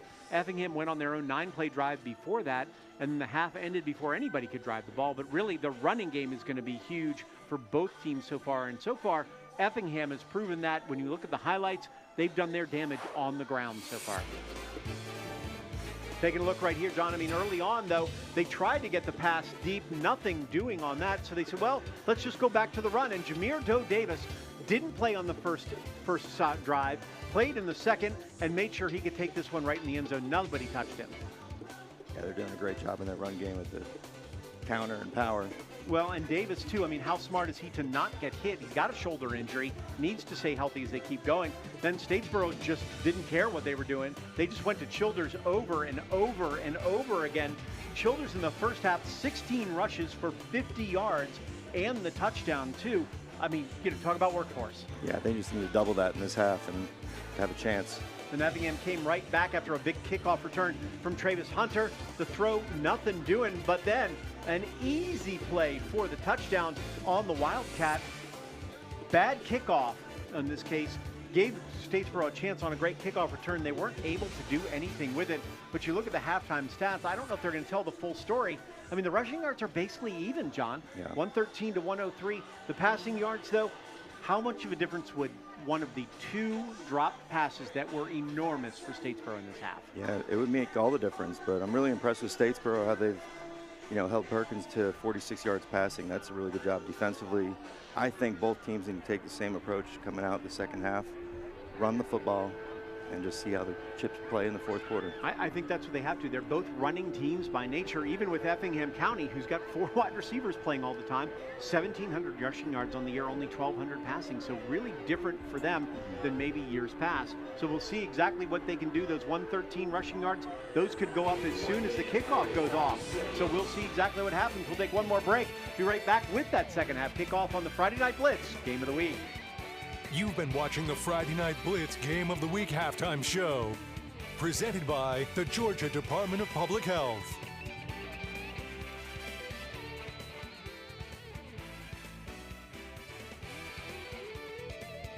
This week, CW Sports Saturday heats up when 16th-ranked Louisville storms into Blacksburg for a showdown with Virginia Tech. Touchdown! Then an entire season comes down to one last race. It's now or never. It's all or nothing. As the Final Four compete for the NASCAR Xfinity Series title. Can Connor Zillich be stopped? Now we just got to go win a championship. CW Sports Saturday. This week starting at 2:30 Eastern, 11:30 Pacific on the CW. WSAV investigates alleged negligence at Oceanside Care Center. We're putting our faith in their care. Timothy Ramsey wants answers. Why was his mother left in bed for 14 hours after breaking her wrist and leg? And why was he not notified? And that's why I come to Channel 3. Sarah Smith dug for answers and found a pattern of neglect. Now former employees are speaking out. See the shocking details at wsav.com/Oceanside. Listen, we've all heard those voices, right? You're just not good enough. It's impossible. Better luck next time. And what do? Touchdown! Take the next chance to prove them all wrong. And what do you know? Those voices, they get real quiet. Seahawks, Commanders, Sunday Night Football on NBC and Peacock. When it comes to tracking severe weather, faster is better. And no other system processes radar faster than Storm Team 3 Viper. Minutes faster than other local radars. Using 3D imaging to help us locate the strongest and most dangerous threats. Because when you see more of the storm, you get more information. Storm Team 3 Viper radar, the tools and technology to keep you safe. Only from WSAV, on your side. An entire season is down to one last race. Green flag, green flag. For the NASCAR Xfinity Series title. Off we go in the Arizona desert. So Galveston for the... It's now or never. It's all or nothing. Let's go race for a championship. Can Connor Zillich be stopped? Connor Zillich is a phenom. Now we just got to go win a championship. The NASCAR Xfinity Series Championship.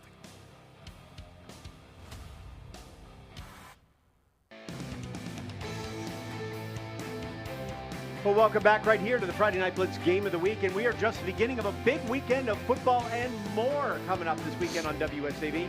Rutgers at Illinois. Illinois with a bad loss last week, but they still have dreams of maybe the playoff or a really big bowl game.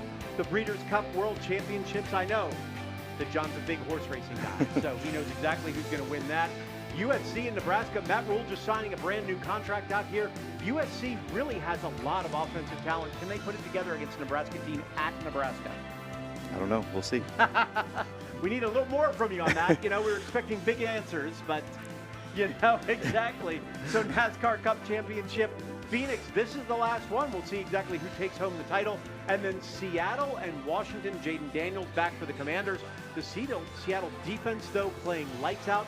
And Sam Darnold suddenly has learned how to play quarterback for everybody in Seattle. So a big game for Sunday Night Football, followed by the WSAV News 3. Of course, the news Sunday night immediately after NFL football. So the teams are back on the field getting ready for those last couple moments they have before halftime. Get a look at the stats for Effingham County. Jameer Doe Davis didn't play the first series, played the second series, got 3 carries, 73 yards, and a touchdown. That's an easy enough thing to do when you're that good. Yeah, I mean, they just need to get him the ball more. So 5 of 9 for Perkins for 46. Total pass yards are simply 46. 8 rushes, 113, and 2 touchdowns for Effingham. So we said the ground has been good to them so far. Yeah, both teams need to lean on the run game this half and try to get to the fourth quarter and see what the score is. Well, we'll see what the coaches said down there. Hank talked to both of them coming into half. Hank?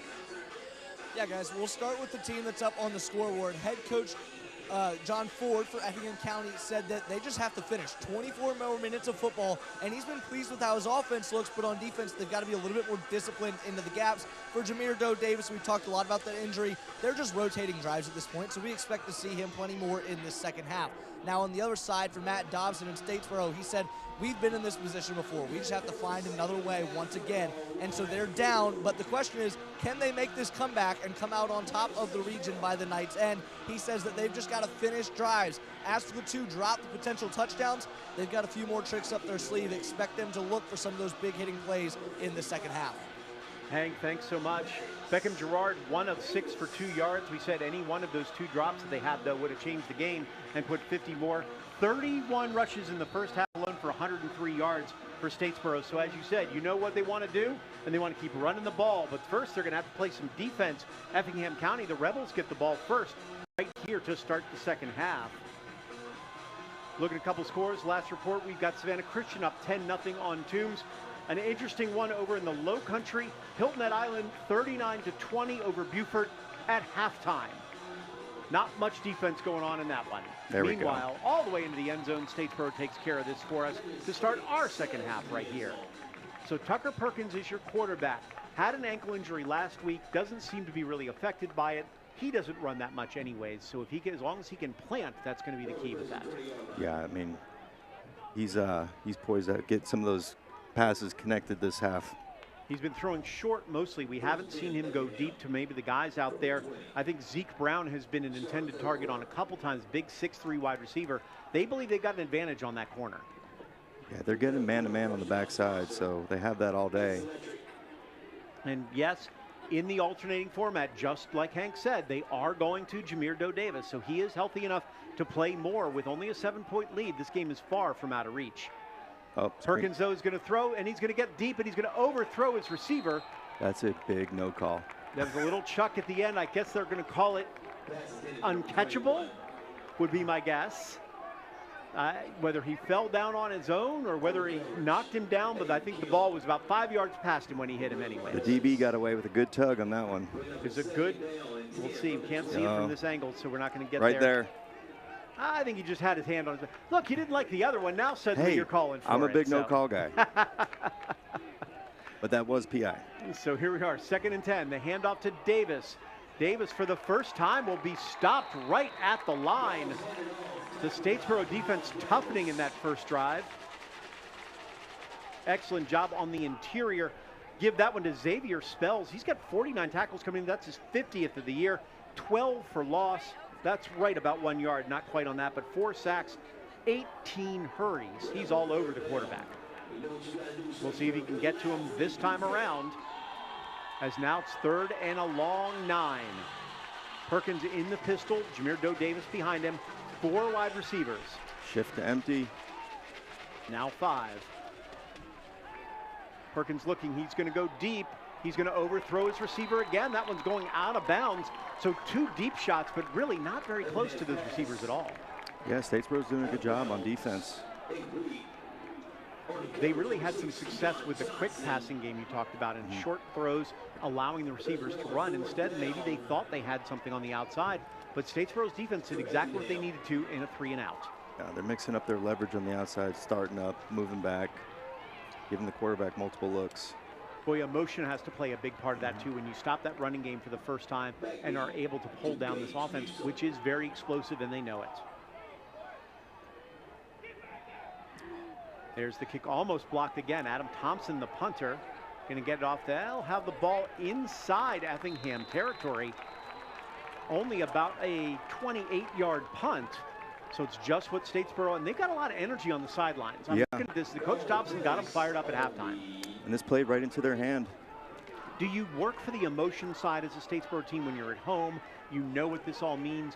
It's more than just saying, hey, you got to run the ball, stick with it, I assume. I assume Coach Dobson said, hey, we need to go out and get a 3-and-out, get the ball back to our offense, and they did just that, so they have to be pleased. So we'll see what happens here. They've gone a lot with this format. The single wing you were talking about with the 2 people both looking for the ball. Either one can get it. Not much of the passing game, not opening it up. And it's right back to Keon Childers. And why not? Look at Childers with the spin move. He's going to be 7 yards down, almost 8 on that one. This is when you just do it again. You think just keep it going. You should just feel like you got it. Do it again.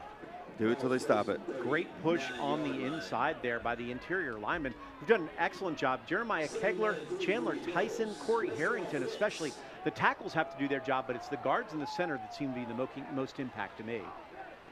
And again, Childers, do it again. He just went to the opposite side. And Childers is going to get way past the first down yard. Thought he was stopped. Instead, he's going to get 6 more. Do it again. It's a real simple process, huh? Coaching can be so easy. They didn't switch personnel. They've done nothing. You think they might do it again. The only time they've been stopped on that is when Childers goes to the outside, because the quickness is to that outside. I could see the little hand back to... Nope. Do it again. Do it again. You said it. This time, not getting much out of that when they did it again. Tackle from the inside. Now, they went with a 5-down lineman set on that one to make sure they stopped. Stopped by Creek Durden. Interesting. So Effingham is going to just match them and go with big guys. Durden is that backup offensive lineman, defensive lineman, plays sort of both ways for them on this one.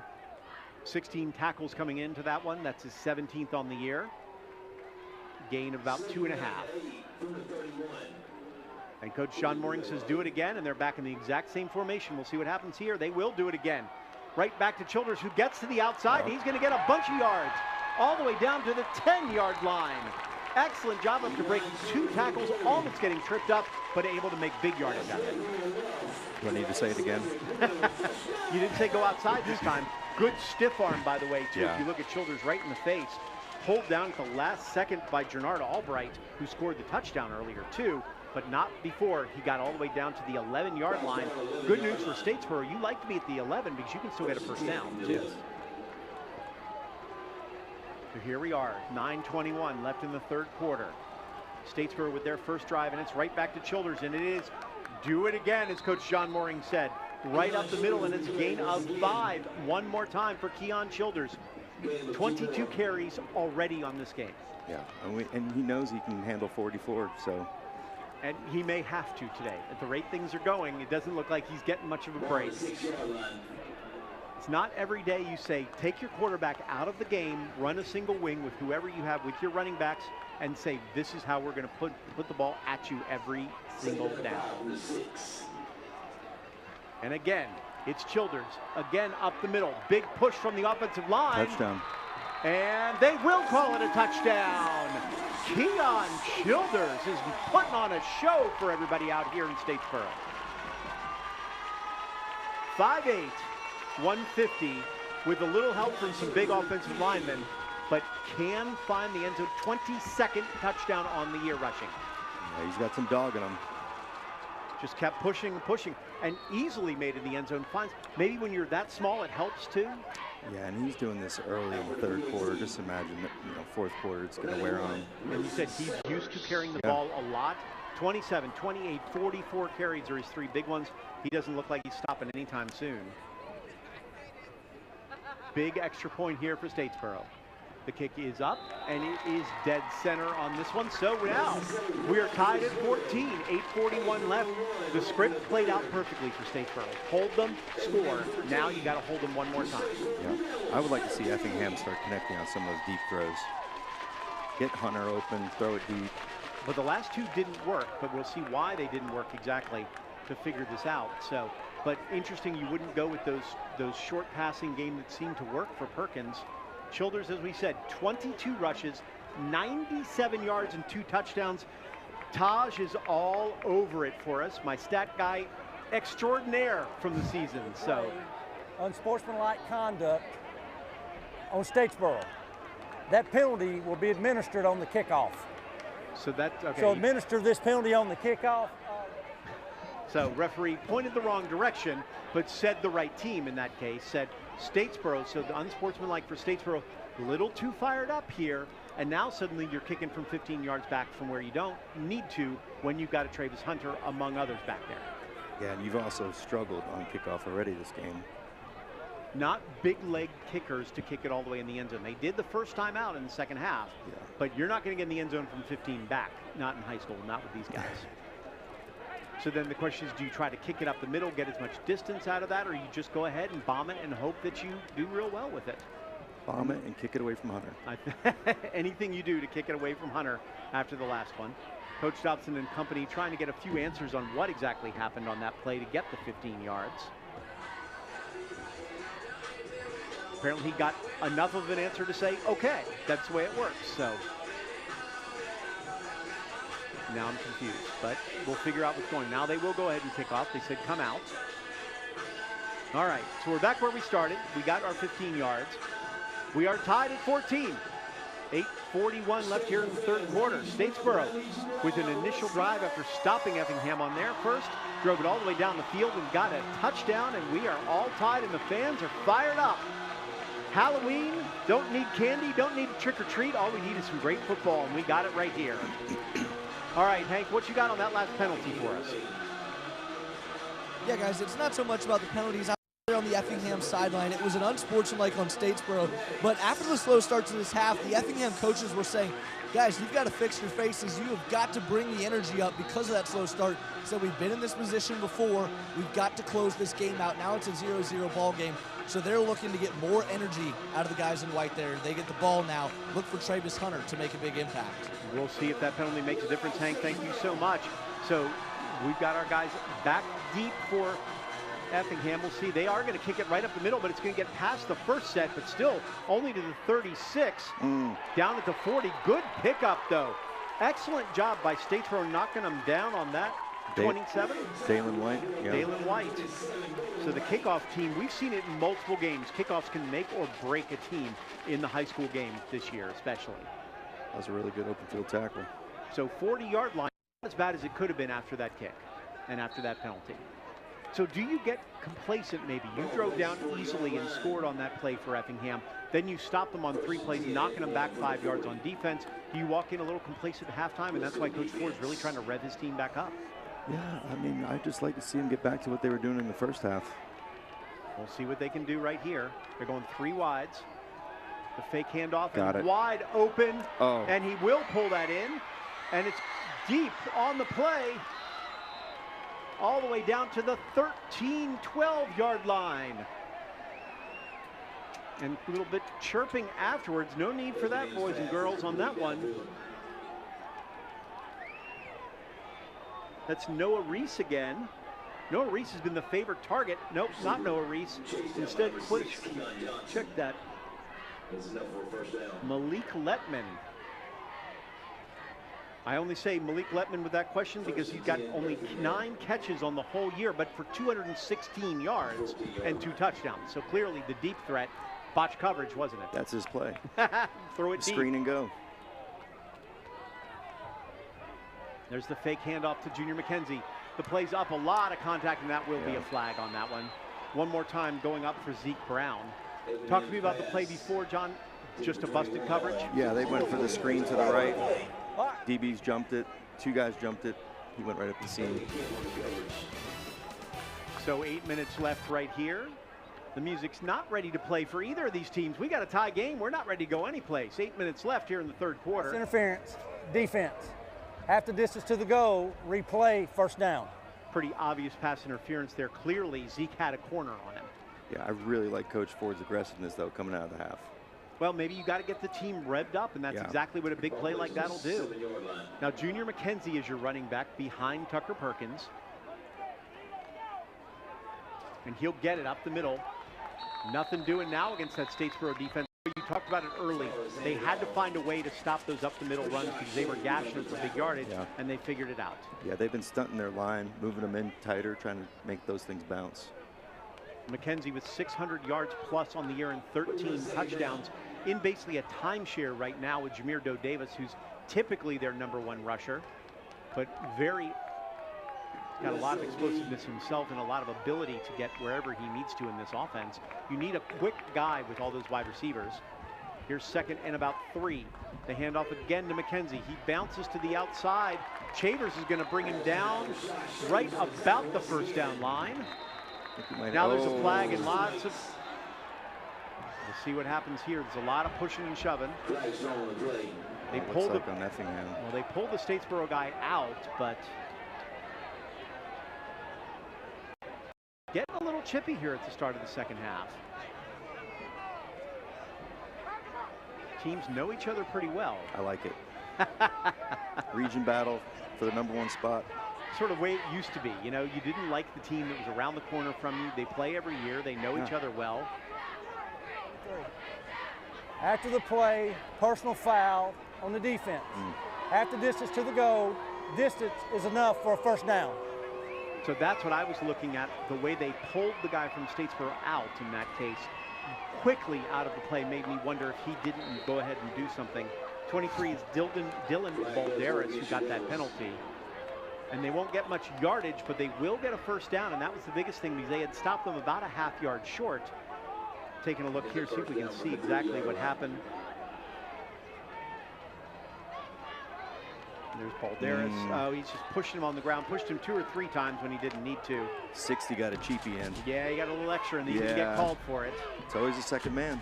And there's McKenzie and the Wildcat. McKenzie to the touchdown. 1. They'll get him in for the score. So Junior McKenzie with his 14th touchdown on the year. And again, the Wildcat takes it in for Effingham. And if we haven't heard it before, by the way, it's another rushing touchdown for either team. Both teams seem to be dominating the line of scrimmage. This is the game I expected in the first half. This is what you thought on this one. Now we're getting it here. Do you see anything with McKenzie just able to get to the outside enough to make it to the end zone? On that last one, yeah. I mean, Travis Hunter came in motion, gets the whole defense flowing, pulls it, goes opposite. So Junior McKenzie with the score. Mason Sellers, the sophomore. Let's see if that's offsides. Usually offsides when you get it the way that. From Statesboro. They've been pretty close to blocking a couple kicks, both punts and kicks so far. Offsides, defense. Penalties declined. Still a kick. So they blocked 2 punts on the year and not blocked a field goal yet for Statesboro, but they're very close. Maybe that's why, because they're right on the edge of being offsides. Don't get any closer. No need to go for 2. They're just going to go ahead and kick this. And Sellers is again. He's true. Again, very close to a Statesboro guy blocking it. Doesn't matter. The points go on the board, and we are 21-14. Effingham County with the lead over Statesboro. Well, I bet you the Blue Devils are going to run it back when we come back right here on the Friday Night Blitz Game of the Week.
The WSAV CW Friday Night Blitz Game of the Week is brought to you by Chicken Salad Chick, deliciously fresh in Bluffton, Savannah, Pooler, and Statesboro.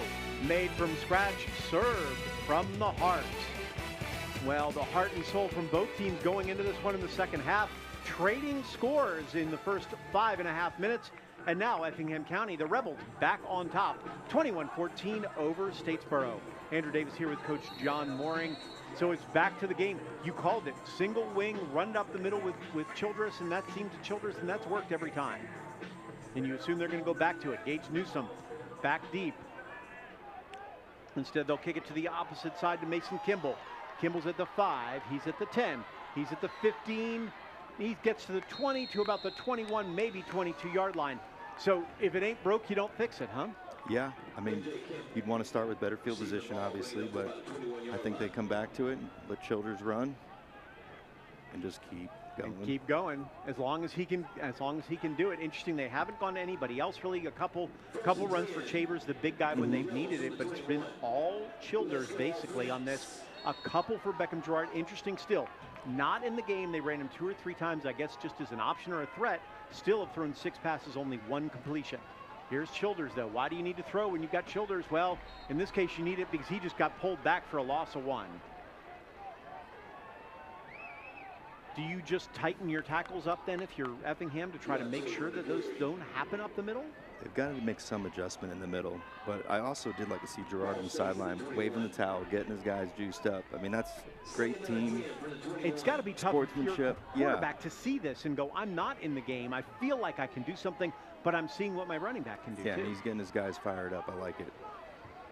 He's just a junior, a sophomore, excuse me. He started last year some too and really fit. There's Gage Newsome on the outside. No need to talk about Beckham Gerard getting about 4, maybe 5 on that. A nice pull for Newsome, so gets it into distance. Newsome had a couple good runs on exactly what we're talking about here, and you have to mix it up. Otherwise, it's just they know where the ball is going with Childers every time. Yeah, and he does a great job. Newsome does a great job just putting his head down, running through the gap, and trying to get 5 yards. And that's what he needed. He needs 5 more right here. Somebody does, to see if they can get the first down. 3rd and 5. Again, look to the sidelines.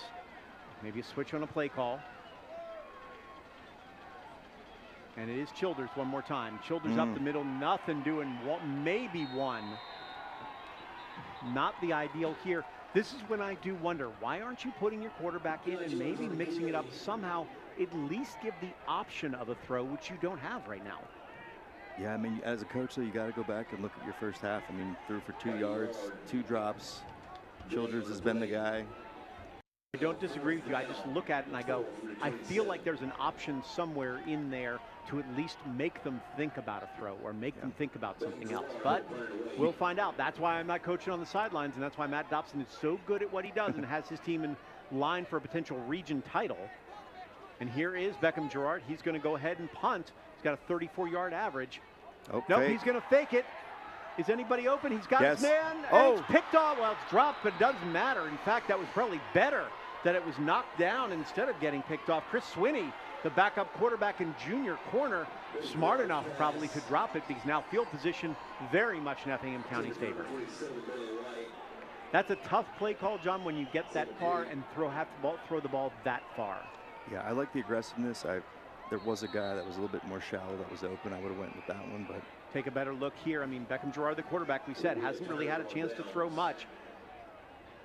The shallow guy looked like he was definitely open. He went deep instead, but kind of baited in by Chris Swinney, who was able to get there. He made a great play. So now Effingham County back with the ball and back in Statesboro territory. We'll see if the Blue Devils can stiffen. 26-yard line. Again. Perkins up top, looking for his man again. And again, no call on that one. John Mooring's a happy man who likes a no call because that was an interesting one. Zeke Brown brought to the ground. I'm not exactly sure how you don't call that. I know I've never had this crew. I know that. We'll take another look. Tell me what you think on the second look here. No, it's definitely PI. You know what? I may give him. He's looking back. He swipes. I think it's pretty clean. I like it. Here's Perkins again. He's going to toss it to the outside to Doe Davis. Jameer Doe Davis, and he'll get 6, maybe 7. The only thing that I'll notice about, while he's only touched the ball 4 times, contact is not something that Doe Davis wants right now. I mean, he clearly just avoided and got out of bounds. Smart by him. He's still got a bunch of yards, got about 6, exactly what they needed, but he's not in there to try to bang into the line to do anything. I think it's very clear that shoulder, not 100%. So out of the pistol, 3rd and 4. 2 wide receivers to the bottom, 1 to the top. Travis Hunter, the man far to the bottom of your screen. Their leading receiver. Looks like Statesboro's bringing the blitz. See if they do bring the blitz. They're going to hand it off to Davis up the middle, and Davis looks like he's got yardage. They think he's got the first. He does have the first. Gets about 5 on that one. Taking a look at other scores right now at the half. We told you that Savannah Christian had a 10-0 lead. Toombs now 24-10 over Savannah Christian. A big turnaround in the second quarter. So there's the throw to Travis Hunter. Travis Hunter is going to break a tackle. He's going to get blocked to the outside, but nobody's going to touch him from there, all the way in the end zone. Then throws a big pop there right on top of him, and I think he's going to get 15 after the fact. Doesn't matter, though. 7 is the number he just got by putting it in the end zone on a very nice screen pass. Yeah, just really good play by Hunter. It's tough when you're that fast. You get one, you better tackle him quick. And look at the move that he made. Nobody really touched him there. Travis Hunter, just a junior. You want to know why he's got 20 offers from colleges all over the place? I believe it's plays just like that. And then, unfortunately, a little bit of taunting will probably get him 15 and push them back. That penalty would be ministered on the kickoff. Extracurriculars. Penalty be ministered on the kickoff? That's one way to put it definitively. So, 27-14, Effingham now leading Statesboro, but Statesboro will get an opportunity with a shorter field after the penalty on Travis Hunter for a little bit of, as John put it, extracurricular activity after the fact. Emotions are very high in this game. I'm almost a little surprised because both these teams seem to have a lot of respect for one another, but maybe because it's that last game and they know what it means. Well, now another flag. Drop snap. Well, that's not a penalty if you drop a snap, though. Offsides, defense. Now it looks like Effingham's going to go for this. They're going to bring their offense back on the field after getting that extra yard, so it's only about a 1-yard play, bringing in some big guys. It looks like they're bringing in Albright again, number 7, so probably Wildcat. Notice number 70 coming in the game as well, an extra offensive lineman for them. So they're going to run that unbalanced line you're talking about. Zeke Brown still on the bottom, still going with 2 wide receivers, I guess to keep them honest, so they can't stack the box entirely. This linebacker's better But bump there over is here. Albright. Albright that gets easily to the outside. Nobody's going to touch him there. Yeah. Looked like he had nothing inside but the speed to get around the corner. Yeah, they gave that unbalanced look. Multiple tight ends, those linebackers got to bump over. That's something to be said. He's not a guy with a bunch of carries this year, really doing something. John, if you want to talk about the future somewhere, he's only a junior. I have a feeling he's going to get some more carries next year. I'm very familiar with Albright. He was with me at Savannah Country Day. Oh, interestingly enough. What kind of options does he bring? I mean, is this the kind of thing that you saw when you saw him a couple years ago? Yeah, I mean, I had him as a freshman, and he's obviously developed a little bit since then. Got some offers. You know, he's a great kid. Coach was talking about it. Basically, development for him is going to be the key, and the evolution as a player, and he is evolving every day.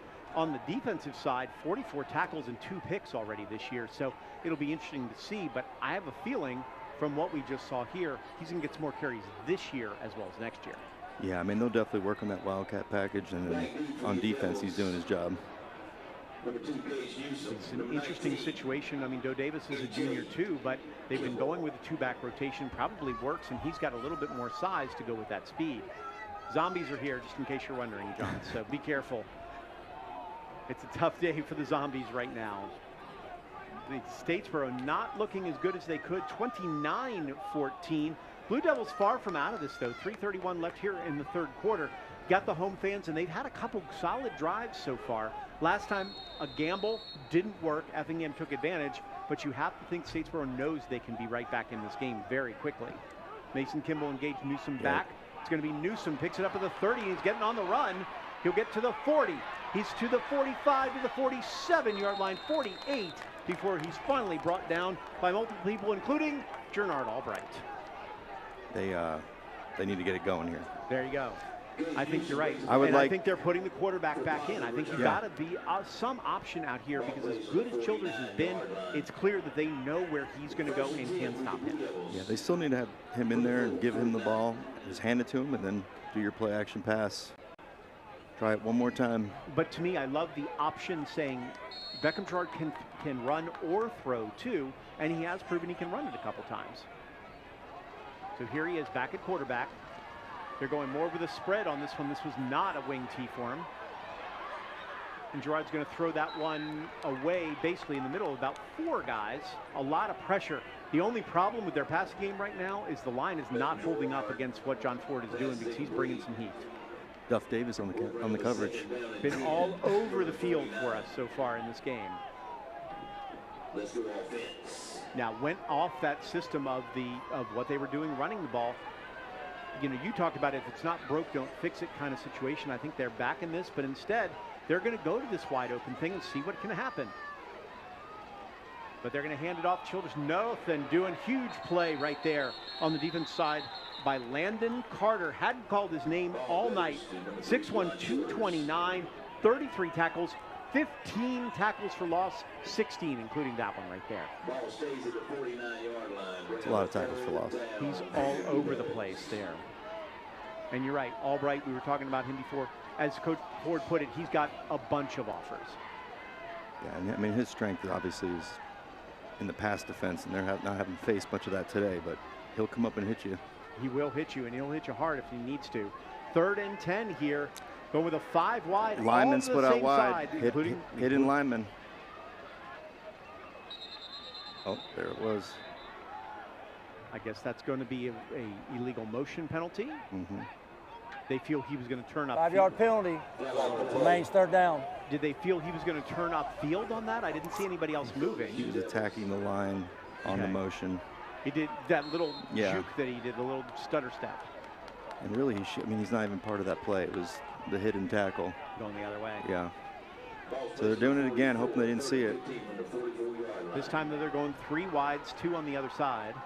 See if they split him out. Nope, they're just going to keep him in for pass protection instead. And Gerard's got his man, and this time it's finally caught. Excellent job on that one. Huge catch by Davis Harrison. Really good catch. Harrison dropped the one earlier, made up for it with an excellent catch right there.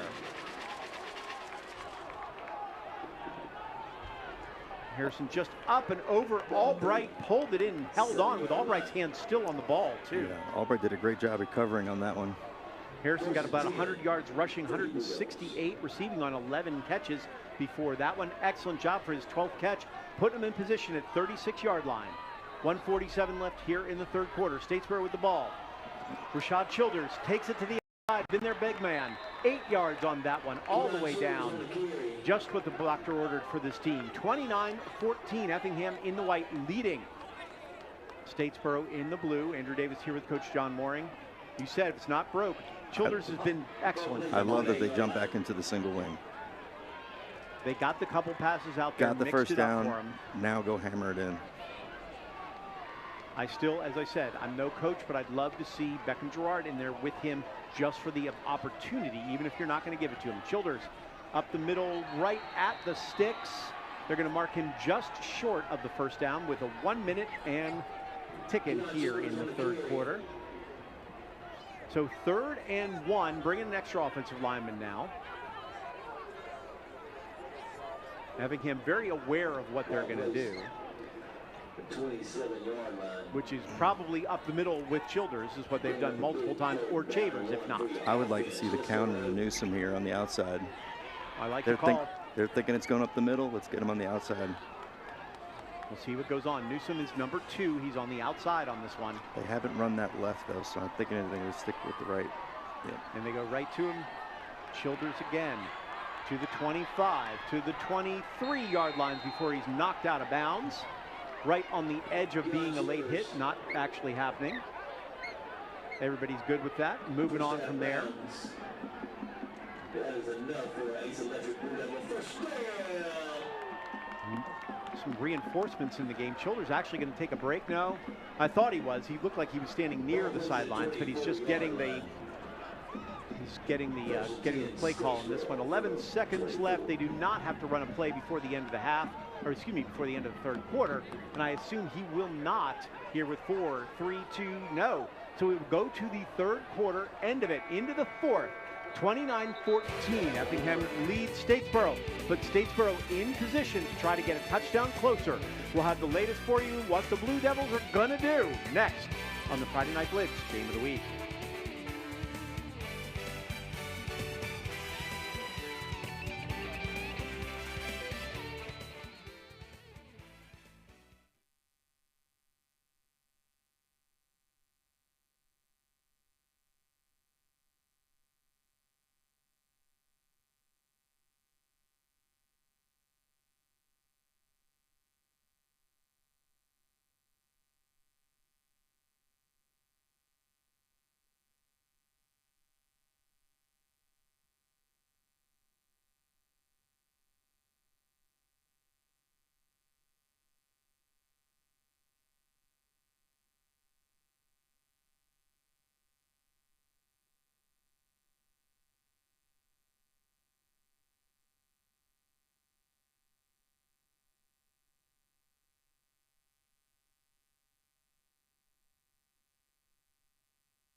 Down though. The O.C. Welch WSACW Friday Night Blitz of the Game is brought to you by O.C. Welch Ford Lincoln. Find the certified pre-owned cars and trucks you're looking for online at GoCOCFord.com. And thank you to O.C. for sponsoring us all season long. We appreciate it very much. Right now, Statesboro looking to put some points on the board. They need a score badly. Start the fourth quarter, 29-14, Effingham County with the lead over the Blue Devils. This is Rashad again. One more time for Keon Childers. Keon Childers has been all over the place. Rashad Chavers is the other guy they've run some, but Keon Childers has been the man and just workhorse throughout. Keep feeding him the rock. What's working, and they're going right back to it. They're just going in a hurry-up formation right here. See one more time to Childers. Childers will get one, maybe two. Now we're going to send it down to Hank Tatum, who's on the field with the latest. Hank? Well, guys, the entire regular season comes down to these final 12 minutes. And just a reminder, Effingham with the win, because South Effingham's losing, can secure the 2 seed and a home playoff game. Statesboro's got a chance to win the region title, and one of their coaches put it best before this fourth quarter. If you don't want to be here right now, go home. This is what it's all about. You got to hold them accountable. Some tough words from both sets of coaches tonight. Thanks so much. So trying to get all the linemen right in there. A couple shifts on, so a lot of linemen moving back and forth for Statesboro. No problem with the clock, though. Beckham Gerard back in at quarterback. He's going to get the ball. He's going to hand it to Newsom on the outside. You asked for it, and you got it. He's down to the 10 and to the 5 to about the 4-yard line. So Gage Newsom on the outside. Coach Morin, you've been saying it the whole time. Yeah, I like Newsom. I like the way he runs. He's an excellent player. Their #1 receiver by far. He's a senior. You know, they don't list him as much. 25 catches, 285 with 2 touchdowns. 34 carries going into this game, 272 rushing, and a touchdown himself. A key component of this offense, got some explosiveness. So now we're at the 4, 1st and goal. And there's Beckham Gerard, nothing doing there. Thrown down to the ground with authority on that one by Jackson Eubanks, the senior. Hadn't called his name much so far. Been a lot of Duff Davis, but Eubanks has been filling some holes and letting Davis do his work. Yeah, they'll get Gerard out of the game after that one. I would assume so, yes. I don't think he should be in there after that. That looked like one of those plays of we can fix him because everybody's going to look for Childers. Yeah, Gerard hit the ground pretty hard there. Yeah, he wasn't getting up anytime soon. He's near the coaching staff, but I'm not sure how quickly he's coming back in this ball game. And there's Childers again. Keon Childers to the 1-yard line. 3rd and goal from the 1. Keon Childers has 22 touchdowns rushing on the year. If he doesn't get this, he's getting this. He's getting this. Yeah. I don't think there's a question. If he doesn't get this, I don't know what I'm talking about anymore, which some people would say that already. But same play. Same play. I go right up that middle where he was before. Either one seems to work. Already with 2 touchdowns, looking for his 3rd on the day. 9:32 left here in the 4th quarter. Statesboro looking. It's dropped. Childers gets it back, and he's going to lose 3, maybe 4, and put Statesboro in a position they're going to have to go for this down 2 scores. You know I jinxed him, right? I know you did. Yeah, you did. That's on me, Childers. Yep. Apologize to Coach Dobson now. So apologize to Childers and Coach Dobson. And now Statesboro taking the timeout on this one. I'm sorry, injury timeout for Effingham County. Man down on the field. Haven't seen who it is yet. I hope that's not my guy, Duff Davis. It could be Duff Davis. I was looking. Well, there are 2 men down. There's a Statesboro player down, and that could be Childers. That could be Keon Childers. That would be bad for both teams. So the snap, just a bad snap behind Childers. He tries to make something out of it. Yes. Just kind of gets undercut on that one. That was Duff Davis who got him on the tackle. And yes, it is Childers, and it's Duff Davis down.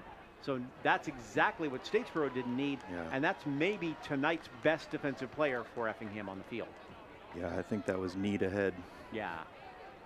Keon Childers so far, we're going to check up on how many carries and yards he has as well to find out, because you know he can't be out long for this team. He does have to be out for 1 play. And unfortunately for Statesboro right now, it's a 4th and goal from the 4. So what's in your repertoire here? Childers is out of the game. What do you do if you're Statesboro? 4-yard line. What's the call?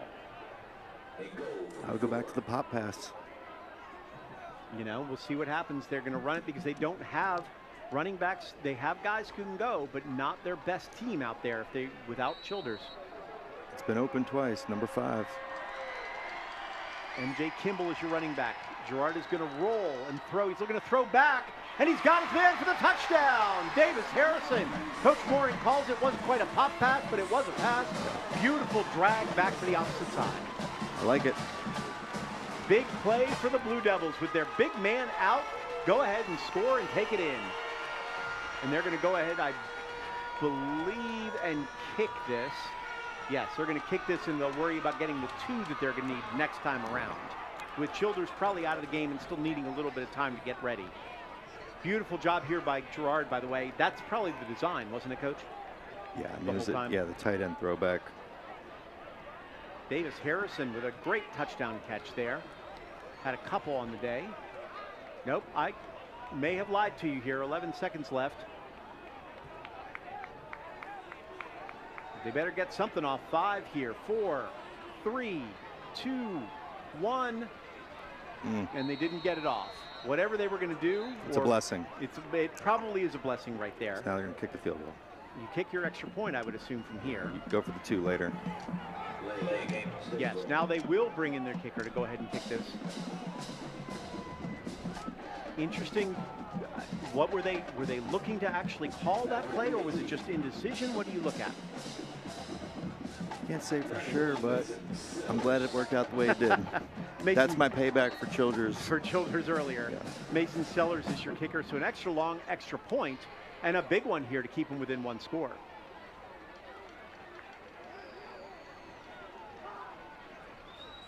Kick is up. Kick is no problem there for Mason Sellers, so no harm, no foul on the penalty. 9:10 left here in the 4th quarter. 29-21 Effingham County. Big play in this game, by the way, could be the penalty that allowed Effingham to go for 2 last time instead of just 1. Changes the game just slightly for Statesboro. Yeah, you'd hate for it to come down to that. You'd hate for it to come down to 2. But Childers has been the man for them so far in this Hopefully ball he's game. okay. Hopefully he'll be all right. 33 rushes for 109 yards and 2 touchdowns so far for Childers. But it was Gage Newsome. It was what Beckham Gerard did in that drive that made a big difference, too. All right, so we're right back where we came from. Effingham County has had effect with the passing game in the second half. It was all running games other than when they get down to the goal line and are letting Albright do the damage. But they were able to run early, but their running game has been stifled in the second half. I would like for Coach Ford to stay aggressive here. Screen and go, take a shot, put the dagger. Well, after last week when Glenn Academy came back from a huge deficit, 31 points, to get within of just a 3 on that one because they kept kicking onside kicks too. You notice, by the way, there are 8-9 guys right up at the line. Yeah. There's no chance that this is going to happen. There's not even somebody deep right now. It's a different alignment there. Different alignment there. They've got 2 kickers in the game. They've also got Rashad Chavers up the middle to see exactly what's happening here. I so think everybody's up close. Middle dribble. And that's exactly what they're doing is that middle dribble, and it's in the middle. And who's got it? They got it. Statesboro's got it right here. Looked like it was touched by Effingham. And Statesboro gets it on the middle dribble, as Coach called it, for the beautiful onside kick. Coach Ford is going to be having nightmares about onside kicks tonight. I love it. Coach Dobson's so aggressive. Everybody knew it might be coming. 2 kickers in the game, everything you needed. Didn't fake it, went right for it. Got it across the 10 yards because then touched by the Rebel and in there. How about Statesboro? Coach Dobson says, if I'm going to win this region, I'm going to put it all out on the field tonight. All right, now it's time for the offense.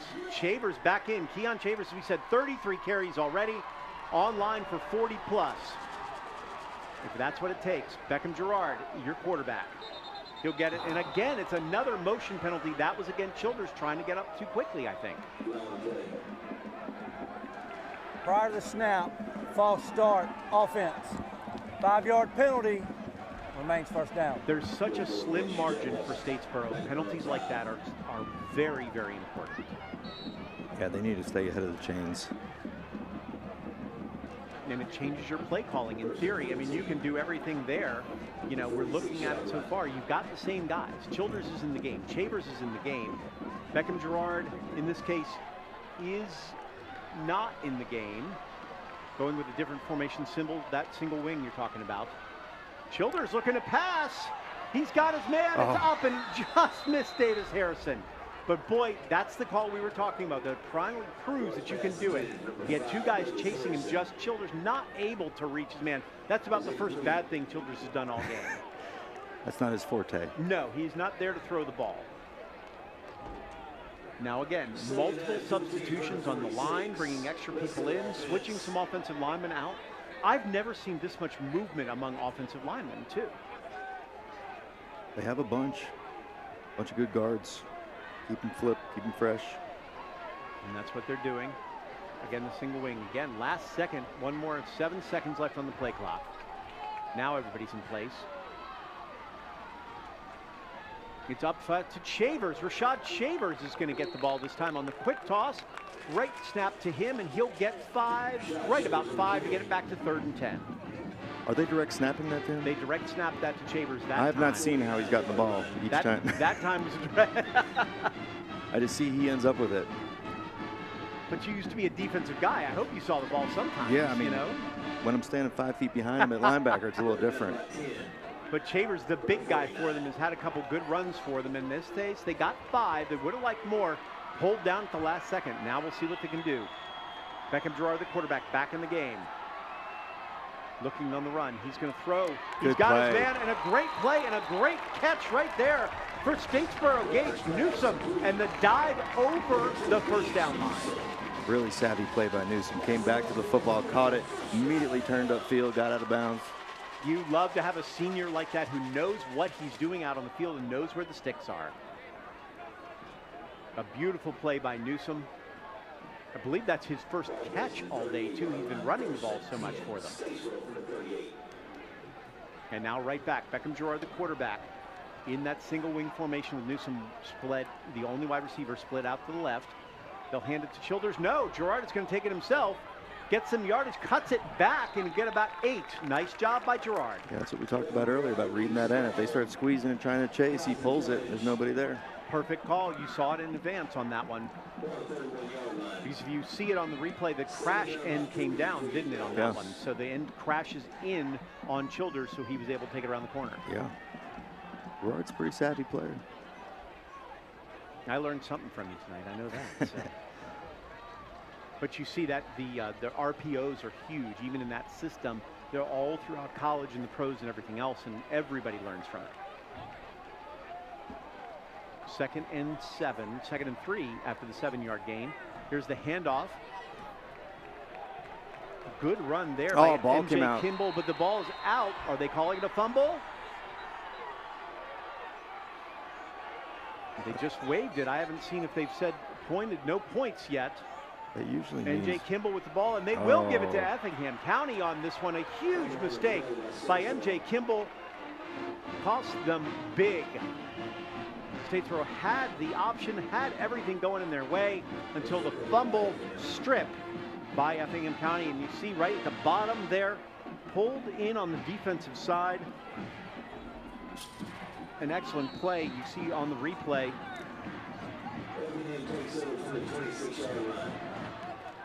Jateria Scott, the corner safety, was able to end up with the ball. Well, it's a crushing blow for the Blue Devils, who looked like they had that tying score in range. They're out to Travis Hunter. Travis Hunter gets a block from his other wide receivers, and he's out in the open field there. He's going to get down to about the 38-yard line. That will be enough for a first down. So gain of 10 for Travis Hunter. Again, Travis is the brother of Travis Hunter. Here, he's a junior. He's got multiple offers, a bunch, as Coach Ford put it, from various schools as just a junior out here. Just a quick guy, not as big as his brother. Still has some room to grow, certainly, but you can see the speed and the ability. And they've used him a lot in this game, maybe even more than they have throughout this season. There's the handoff in the middle. No chance on that one. Keon Johnson coming up with the big hit. Statesboro needed that one. Keon Johnson, Xavier Spells also in the middle of that too. Huge play.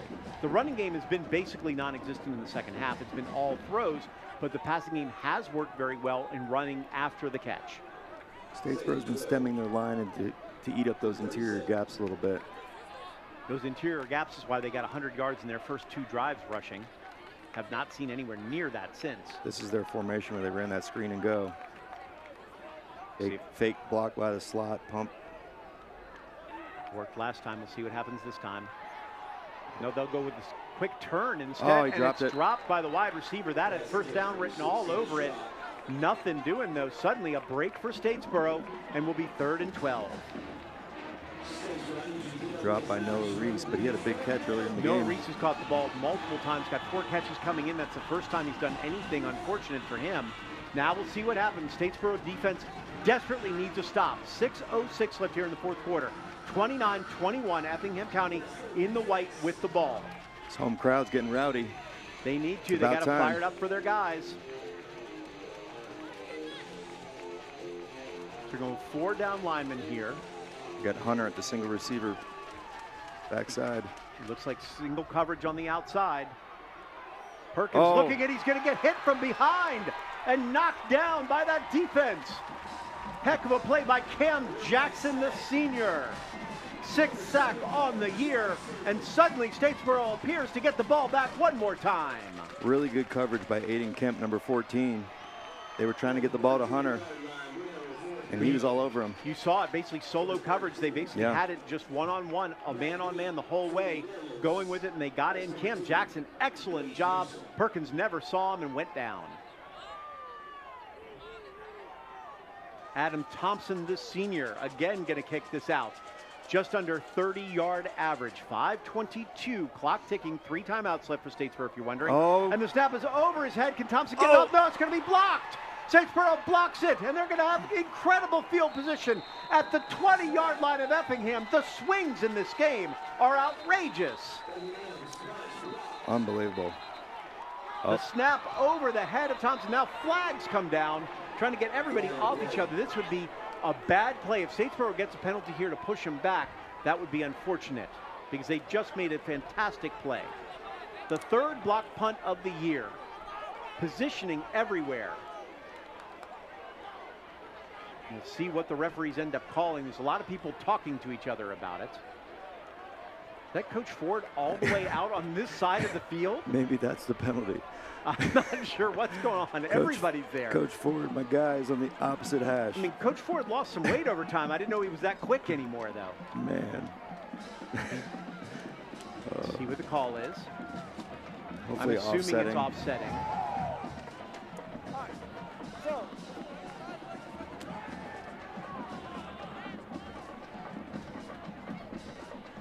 I think they're going to call this on Effingham's, what it sounds like from what we got here. Half the distance. After the play, personal foul on the kicking team. It'll be half the distance to the goal, to the 11-yard line. It'll be Statesboro's ball. Well, the tides have turned here. We're going to turn to a commercial real quick, so you got a lot to stay tuned for. Right here at Statesboro with the ball inside Effingham County territory. No. We're going to stay with it. We changed our mind. We like this so much. We're going to stick with it right here. So Statesboro, after the blocked punt, down by 8, now have the ball at the 11-yard line after the personal foul penalty. The Blue Devils.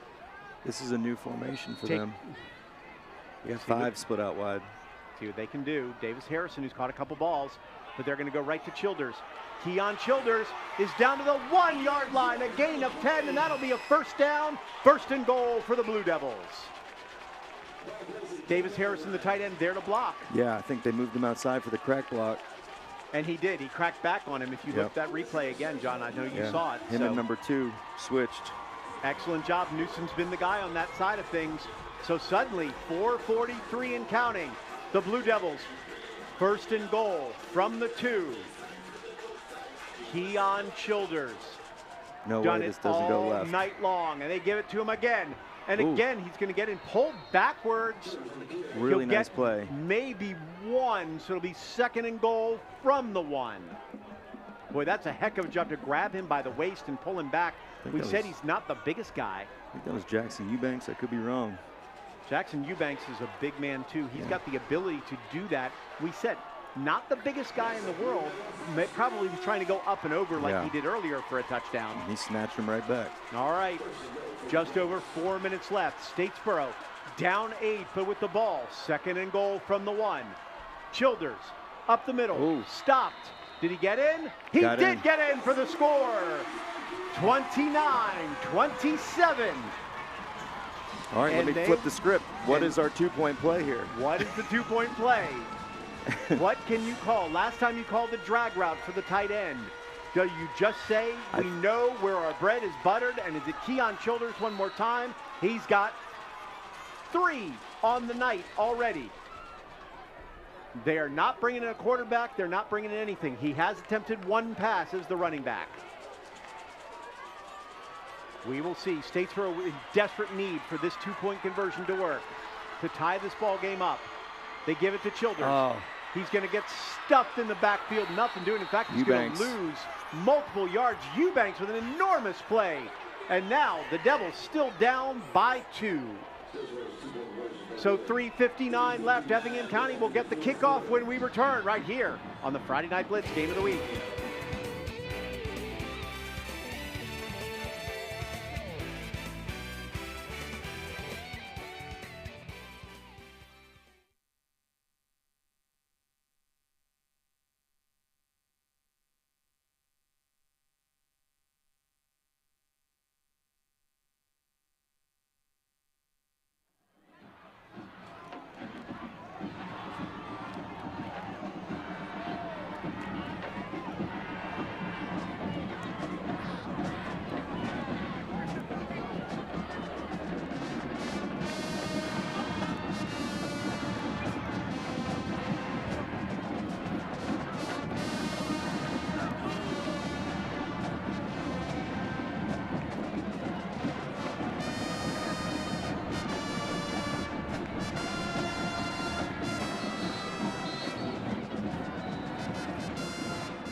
The WSCV CW Friday Night Blitz Game of the Week brought to you by OC Welch Ford Lincoln. Check out our exciting lineup featuring Aviator, Corsair, Nautilus, and Navigator.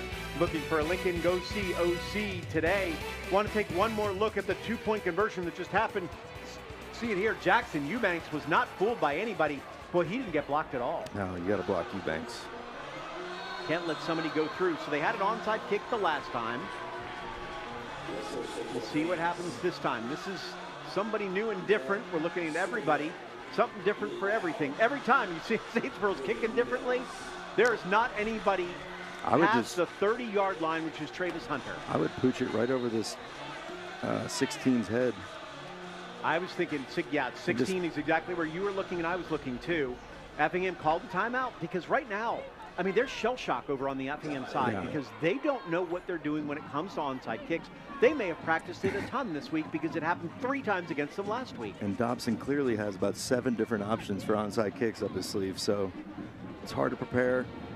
But with all those guys moved up like that, and even Hunter up to the 40-yard line, I'm pooching it over and letting our guys go run for it. Plus, look where Hunter is, too. Hunter's over to the right, to that left side.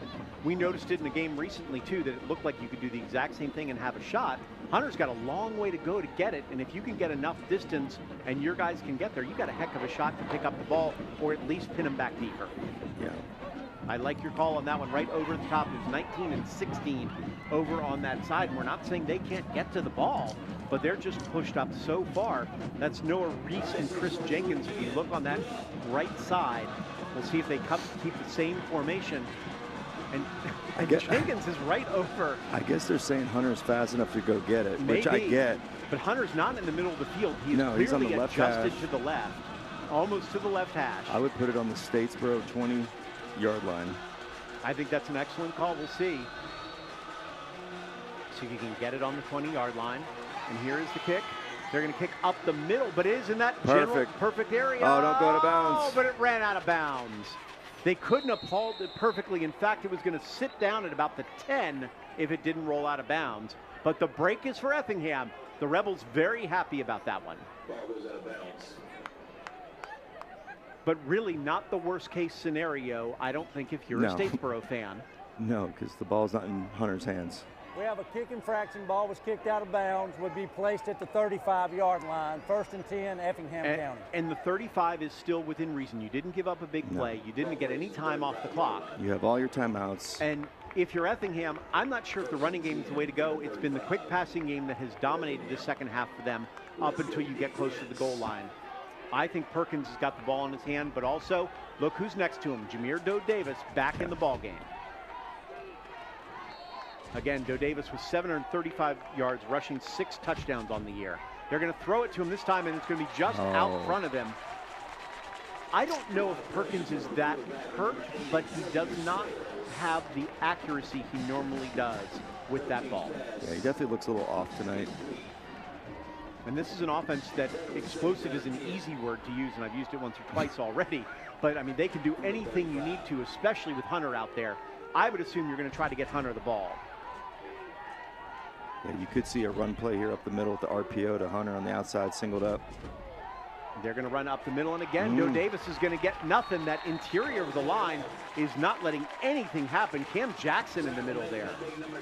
So now suddenly we're right back where we started, 3rd and about 9. They are one-on-one on the outside. The guy you're going to want to watch for Statesboro, 14, Aiden Kemp. They have left him out there with Hunter a lot so far. That would be Doe Davis on the side there. He's going to go off with a little bit of a limp. So Junior McKenzie will be back in the game. No slouch himself. 600-plus yards going into this game. But the man on the top, on the slot, I believe, is Travis Hunter. See what they go. They go immediately to Hunter. It's too low, though, and not a great throw. Hunter can't pick it up, and suddenly we're at 4th down and 10. And it appears that the punt team comes out. We're looking at 3:08 left, so less than a minute came off that clock in that drive. Yeah, that went about as bad as it could possibly go for Effingham. You talked about the aggressiveness of Coach Ford. I think it's there. I'm not sure if Tucker Perkins is quite 100% right now, because I believe in a normal day, Tucker Perkins is hitting both of those throws. The drop pass is really what kills you because it's not milking any clock. There is the punt. Oh! It's almost blocked again. There's Gage Newsom, who's going to call for the fair catch, so he'll be at the 33-yard line. So, 3:02 left, 29-27. Effingham County with the lead. We got ourselves a ball game. We got a ball game. I like it. I mean, it plays to Statesboro. They can still do their run game. And I'll tell you that the kicking game is reasonable for Statesboro. Okay. Landon Neesmith is out there. The company has the ability to do this, and they have the capability. It's not even Neesmith that we're talking about. It's going to be Mason Sellers, the kicker. He's just a sophomore, so we'll see what he can do, but we got a long way to go before that. There's the snap, and it's picked up. It's barely grabbed by Statesboro. Effingham was within a whisker of getting that off the bad snap. Got a great job by Gerard getting back on that. I thought that was getting scooped and scored the other way. It looked like it was going to, that's for sure. Let's take another look here. Barely got to that. Wow, any number looking at that play. I know the anxiety is tense down there because I'm sweating up here. You're sweating for him right now. Marshawn Monroe was one of the guys, almost got him. Almost would have had that ball and maybe ended the game for them. There's Beckham Gerard. He's going to throw. He's got a man. It's going to be knocked down. An excellent play on the corner. Wonderful play. Chris Jenkins with a beautiful play on the corner. Intended for Davis. Harrison, boy, is a good throw. Maybe one of the better throws of the day, but Jenkins was all draped over him. Yeah, I'm glad the refs are at least consistent because I think that could have been a penalty, but they didn't call it. It's one of those ones in the NFL I hate where if he touches his back but knocks it to the other one, they call it immediately. I think that was just a great play by Jenkins. So here we are. 2:12 left, 29-27 Effingham. Statesboro with the ball. Beckham Gerard. Again, they went to stop and go for Newsom. Newsom looking for some help, and they're going to throw the flag. They're going to throw the flag on it, and again, it's 50-50 on some of these balls, but Newsom had to stop and come back, and I think that's what cost him on the penalty. It was a great stop and go route. He really sold it on the stop. Well, you've sang Newsom's praises all day, and again, this is a play that he made this happen by coming back to the ball. You can see the play on the 15-yard replay penalty from the there. previous spot. Does not carry an automatic first down, but we will replay third down. All right, so it'll be, what, 3rd and 4? So it's from the spot, yeah, so it'll be about 3rd and 4 on this one after the play. Remember, the big play that knocked Beckham Gerard all the way back for about 10 yards, but suddenly we're 3rd down and reasonable. 2:05 left, 4th quarter. Effingham County with the 2-point lead. Statesboro in the blue with the ball. 3rd and 2 on this one. Beckham Gerard, 16-year quarterback. Next to him, Keon Childers, who's had a heck of a game. It's going to be Gerard, though. And Gerard will get in there, and he's going to get popped, but he's also going to get to the 50-yard line. So suddenly, Statesboro in business. Call it the 49 of Statesboro. I like that kid. Watch this. 1:56 left. You see it there. Takes a big shot. Nothing doing, though, to stop him. They're going to put it to 49. Clock is moving. 1:49 left. Statesboro with 3 timeouts. Looking to throw. Gerard. He will get it to Newsom. Newsom gets to the out-of-bounds marker at about the 42-yard line. Again, knows what he needs to do. Stop the clock is as important as getting a first down there instead of trying to get extra yardage. I really like Newsom's football IQ. I mean, very smart. Very heady player. Man down here for Statesboro, one of their big offensive linemen. That would be Chandler Tyson, their center. Newsom did an excellent job. They're clearly watching those NFL and college where he's reaching the ball out to get an extra yard even, to get it that much closer, but he knew out of bounds was more important than 2 more yards on this one. And it's so hard. I mean, you go over it so many times in practice and you run 2-minute drills and guys still see that open grass and they take it, not knowing that time is of the essence and Just a great heady play by Newsom to get out of bounds. So just to reset it, 1:39 left here. Statesboro in the blue has the ball at the 43-yard line of Effingham County. They are down 2 points, 29-27. It'll be 2nd and 2. Their center just went down with an injury, but they've been rotating offensive linemen. Coach Ford from Effingham County has been very aggressive on defense. Do you blitz here and try to take them out? Because you're expecting a Keon Childers run potentially to get the first down. I don't know. Effingham kind of does what they do on defense. I mean, it looks like they got some backers walked up in the A-gap. They're at least playing like they're going to, and they will come with the blitz. Beckham Gerard, he's going to throw it up, and Newsom's wide open, and Newsom's going to score, and Statesboro's going to have their first lead of the day. Wow. The crowd goes nuts. Newsom. Gage, Newsom.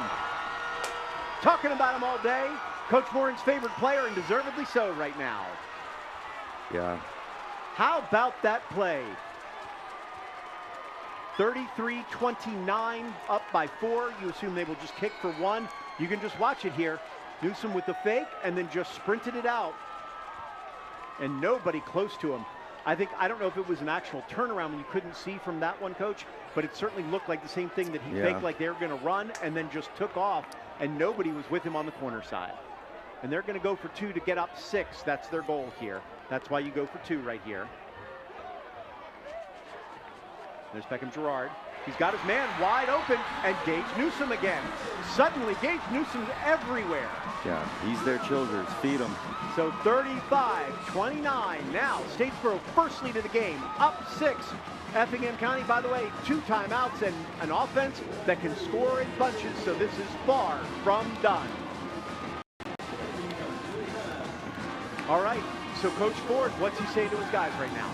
I'm leaning on Perkins right here. I mean, they have the receiving core, they have the O-line, they have the quarterback, and they have 2 timeouts. This is what you're built for, right?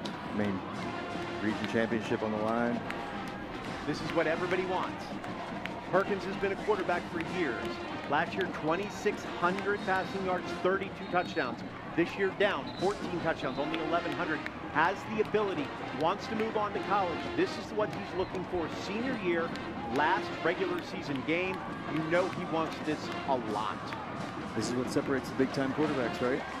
You want to be big time, here's your chance. Yeah, you've got At the ball. same point, we've seen big time from Beckham Gerard, who made a couple great throws to do it, but a wide open Gage Newsom was the key on that touchdown pass. And I love the way Gerard just keeps his head in the game. I mean, he's getting subbed out. They're putting 2 bags, and he stays over there and answers when they need it. Talked about it. He was cheering his guys on, waving the towel. It wasn't about him, it was about team in this case. Are they onside kicking this for? They're faking something. Oh my God. What are they doing? Oh. Holy cow. What? I don't know what. Okay, well, Coach Dobson's confused me thoroughly. All right. You're up 6. I love Dobson, but I don't love that call. Why would you give them a short field? Maybe he's going for dagger. Even if you if he gets it, it's game. But even if you kick it out of bounds, you get it at the 35-yard line. Coach, there's no way you're calling that. I mean, the only reason I'm not criticizing is Dobson's my boy. But I mean, jeez. You know, you're up here, though. I need to phone a friend. Can I phone a friend? If this costs them, we'll find out. An interesting call by Coach Dobson, not the one I would have. We'll find out what happens. Tucker Perkins, your quarterback. He's going to drop back to pass. He's looking for Travis Hunter, and he seems to got it, but he's overthrown Hunter, who was open by about a step and a half. Hunter looking for a call from the refs, not going to get it. Nothing doing on that one. By the way, very brief score update from Toombs County. 38-17 now. Toombs County at the end of the 3rd quarter in control of that game and apparently in line to win that region title. I would have loved to be in that locker room at halftime. Be interesting to see what they did, but now I'm worried about this locker room in this field right now. Screen and go. Statesboro going to call the timeout on defense. Did not like the setup on this one, so Coach Dobson comes over and calls that timeout. So Hunter clearly the guy that they're going to. He's got the speed to go deep. He's got it when he gets the ball quickly. Do you go ahead and bracket him? Do you go with 2 guys to do that and say, make one of the other guys beat me? Well, I would have done that all game. I mean, all game he would have been bracketed. He's not going to be the one that beats us, but, you know, I've seen him go with 3 high safeties on defense. I would go with some kind of prevent here, keep it underneath, make it check it down. They still have 48 yards to go, 49 yards, 51 yards and to they go. need a touchdown. So And they need a touchdown. I'd be a bend but don't break. Keep it in front of you. I would not let Hunter get behind me like he just did. But how much better do you feel if this ball's at the 30 or 35 instead of the 50? 100% better. So Coach Dobson willing to roll the dice. That was the 3rd onside kick attempt of the game. He's betting on his guys. I like it. He's betting on it, and so far we'll see. 1:23 left, 35-29. The Blue Devils beating the Rebels. The Rebels with the ball, though, looking for the score that could tie or take the lead. Tucker Perkins back to pass. He's going to get sacked. No, he's out. No, he will get pulled down on the sack. Xavier Spells with his 5th sack of the year. Effingham's got to burn timeout here. 1:10, clock ticking, no timeout yet. 3rd and 15 for the Rebels. Bringing all the wide receivers back who are all way down the field. Yeah, you got to call timeout there. You're losing so much clock. 1 minute left. No timeout yet from Effingham.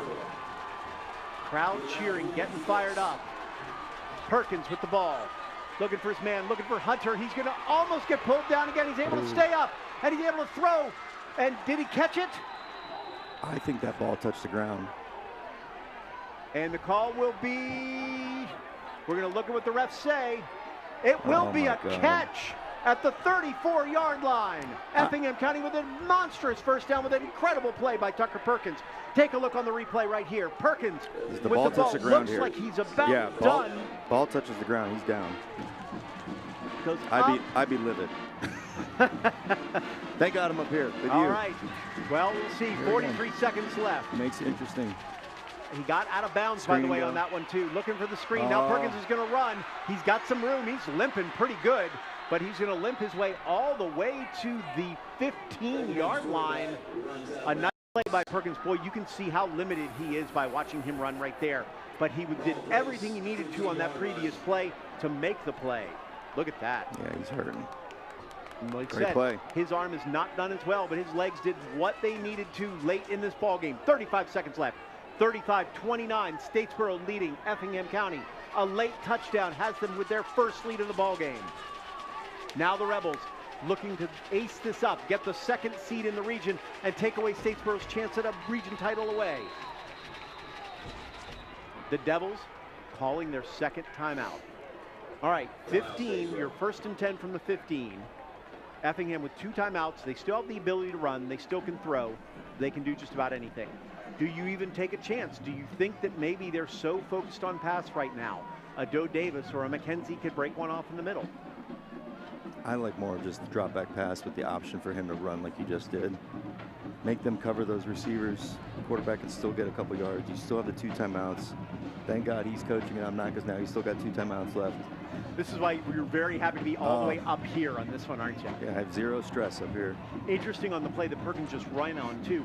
Fake screen to the outside. You saw the receiver jump to try to act like he was going to get it. Perkins didn't have anybody open on the other side, but was able to get those big 15-plus yards. We said big-time players come up in big-time situations, and right now Tucker Perkins is proving he is big-time. That's the guy you want with 1:30 left in the clock. Is he the man you want with 35 seconds left? Will be the next question that we have. He's done everything he's needed to in this last minute. We'll see what he can do in the last 35. Perkins, 4 wide receivers. Junior McKenzie behind him as a running back. Perkins is going to throw it up. He's got his man in the end zone. That's a touchdown for Effingham County. Tucker Perkins and the Rebels with a massive drive for the score. And we are tied at 35 with the extra point still to come. What a throw and a play call. I'm glad we got to call this game. It's very exciting. And we're not done yet. And Statesboro's been really close on these extra points a few times now, so and they're going to need they better here. protect. Bring the house. The only thing you're going to say, and it's not a criticism because you have to call for the defense at some point, Coach Dobson used 2 timeouts on that. So they only have 1 timeout left with this 29 seconds, where they may have had 2 or 3, which is a big difference. We'll see the extra point right now. This will get the lead for Effingham. Oh! He missed it! He missed the extra point with the pressure coming at him. We're still tied at 35. We got a ball game. What a game. The fans erupt. The teams are ready. Statesboro's got second life.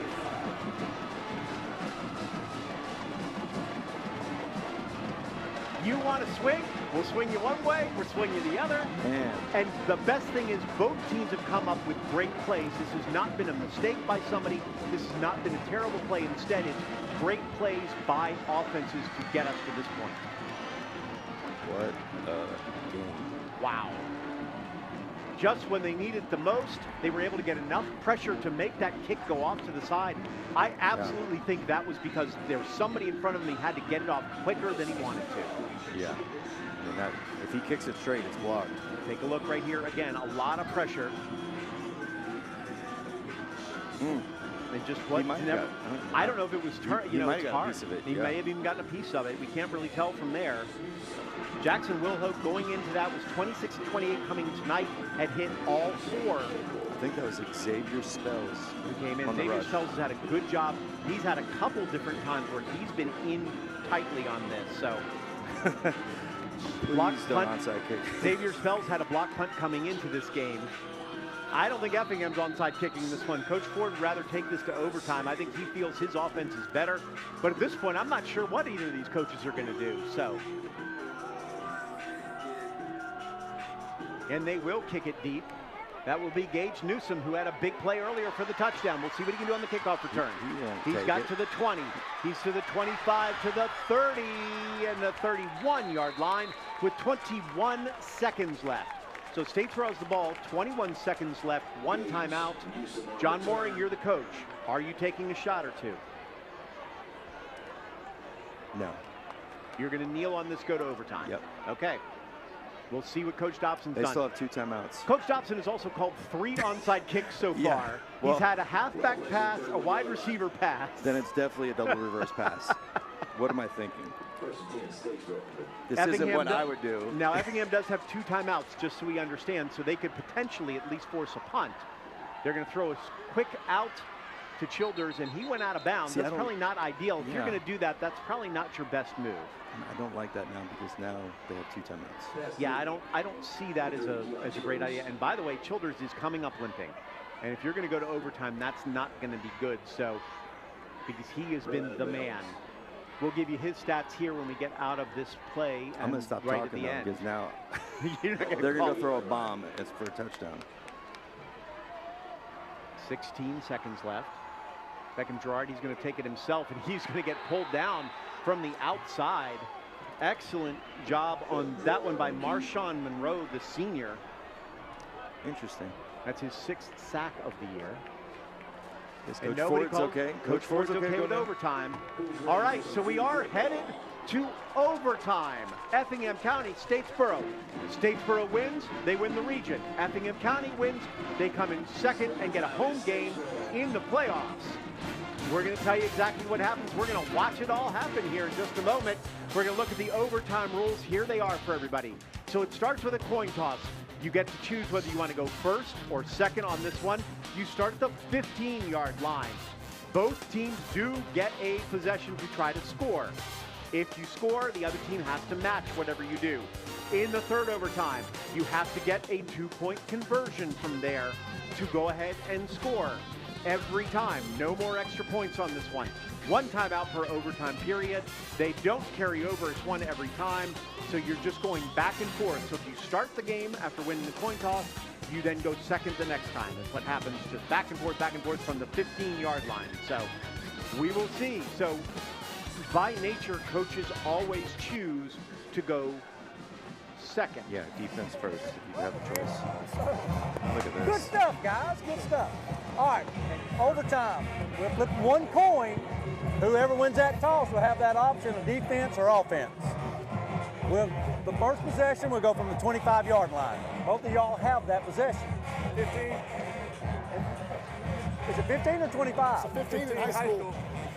We've had too many. I was going to say, we've had too many private schools. I don't get a college paycheck. Hey, I don't need them going to 25. I need to be as close as I can. All right, so 15. This is now, great. if you lose a possession, you can't run it back for a score. It's dead immediately. Then we reset. You still get a first down. Your timeouts are gone right now. You'll get a timeout on each overtime possession. inning, whatever you want to call it. It's each one of you you'll go. So when we flip the coin, whoever wins the toss will have offense or defense or what choice of the field you want to play on. Once we determine that end of the field, that will never change. That will always stay the same. It just, the possessions will be what you want to do if you win the toss. Okay. All right, any questions? I don't think there's anything we might have left out on that. Oh, I know. All right. Football, baby. We'll start heads, tails. You get to call it. What do you want? Tails. Tails he's calling, guys. I'm going to catch it.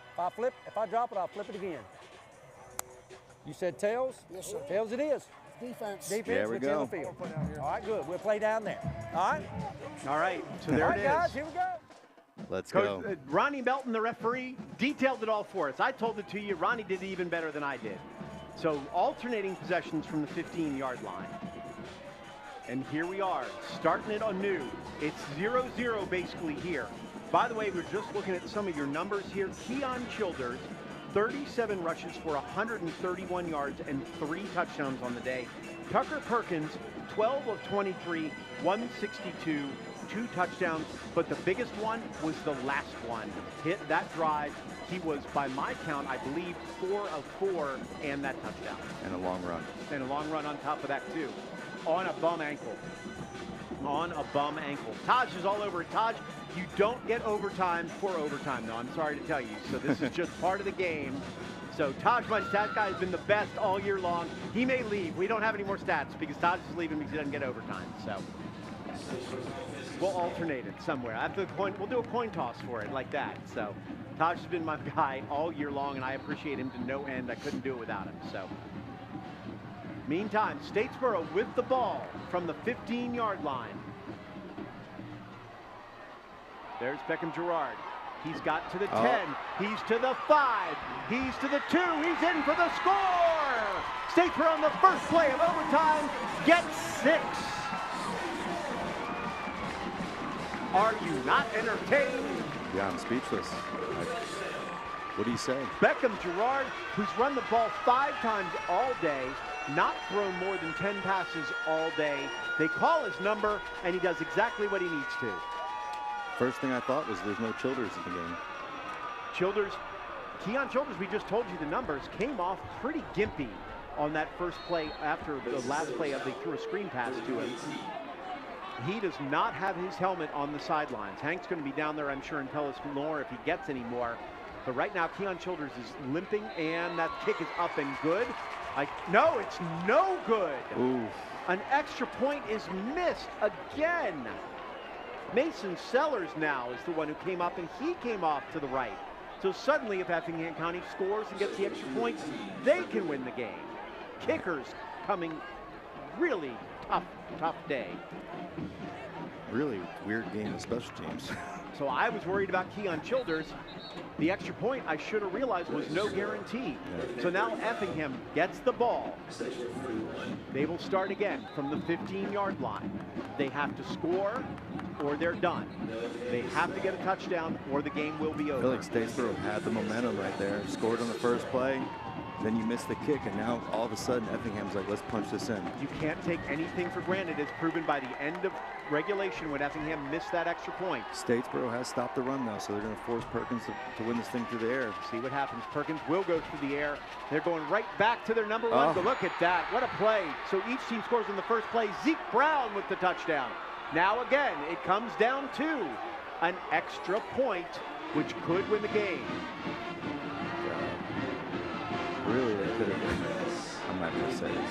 Coach Dobson unhappy. I think what I saw with Coach Dobson, I think, is saying too, is one of the Effingham players took their helmet off and threw it on the ground. Which would be 15. The play. Should be 15 and pushing back, which means this extra point was suddenly 30-plus yards. I saw that same thing. All right, Jackson Wilhote. But we've had no calls all day, so. Missed his last one. Well, they're going to bring same pressure off that right edge. Jackson Wilhote for the win. Nope, they're going to. Statesboro ices him with the one timeout they have in overtime. Coach. Yeah. Dobson's pointed it out to him. Yeah, I think you saw it, I saw it, everybody saw it. If you go by the bench, I watched the player take his helmet off, throw it on the ground. It wasn't, he did it from the hash. Yeah, well, I didn't see the actual throw. Yeah, I just saw him there. He threw it from the hash to the sideline. Definitely should have been a the call. life of a kicker right there in the middle of the field, all by himself. Nobody around.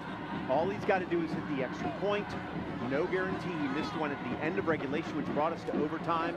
Then the kicker from Statesboro, Mason Sellers, missed his in overtime. So we're right back where we started to take the win. Jackson Wilhoit and the Effingham County Rebels.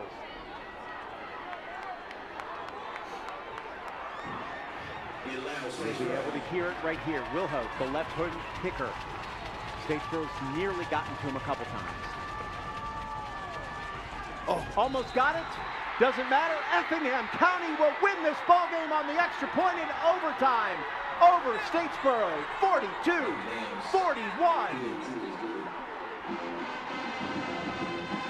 A fired-up Rebel team coming over and celebrating with their guy.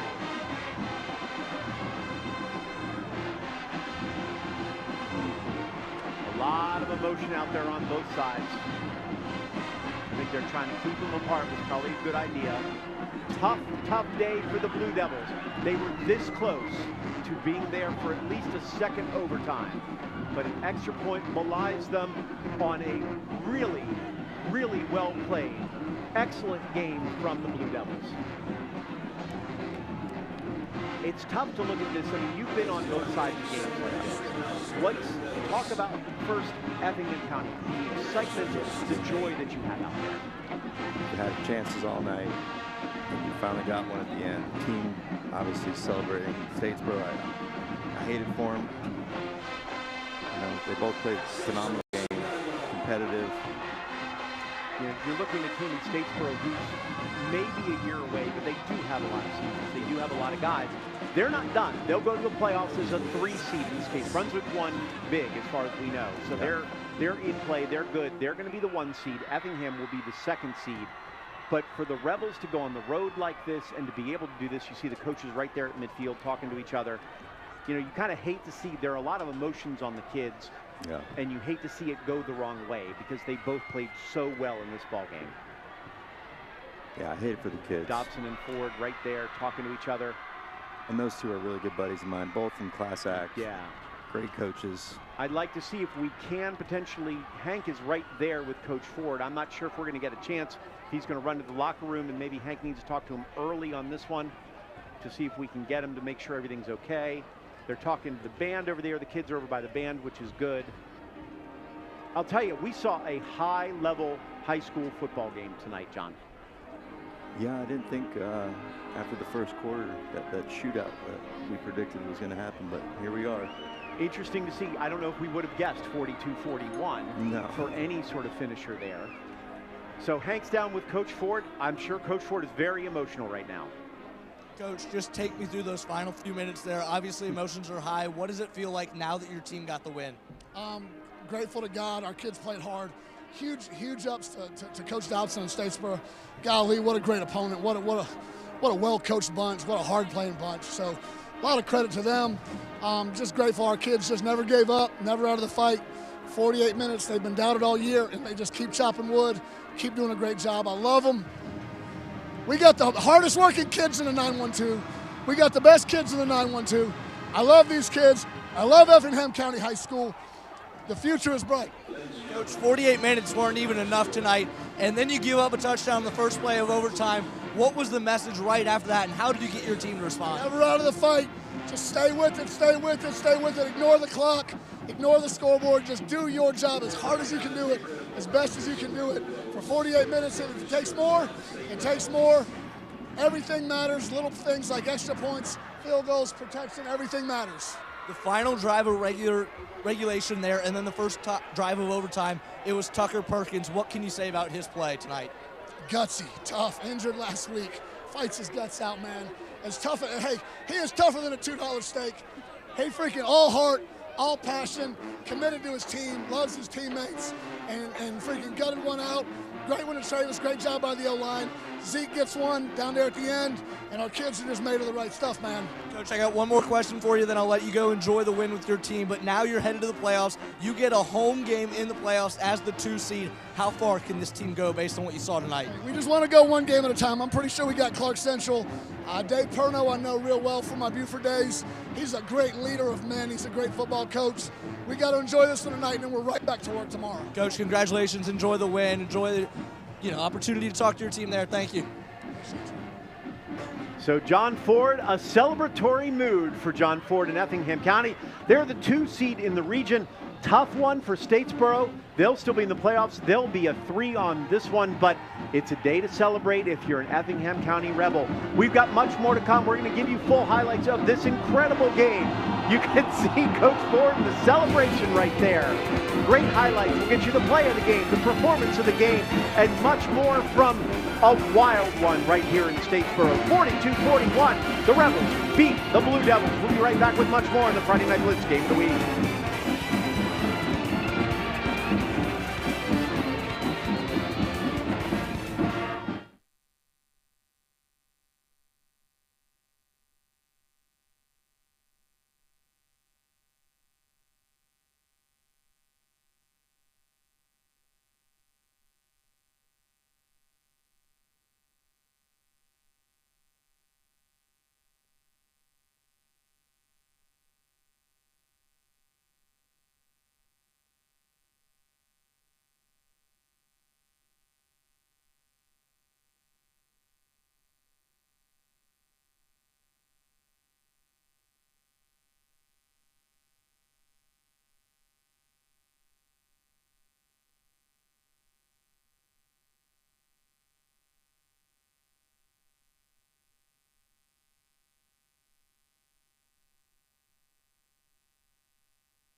Welcome back.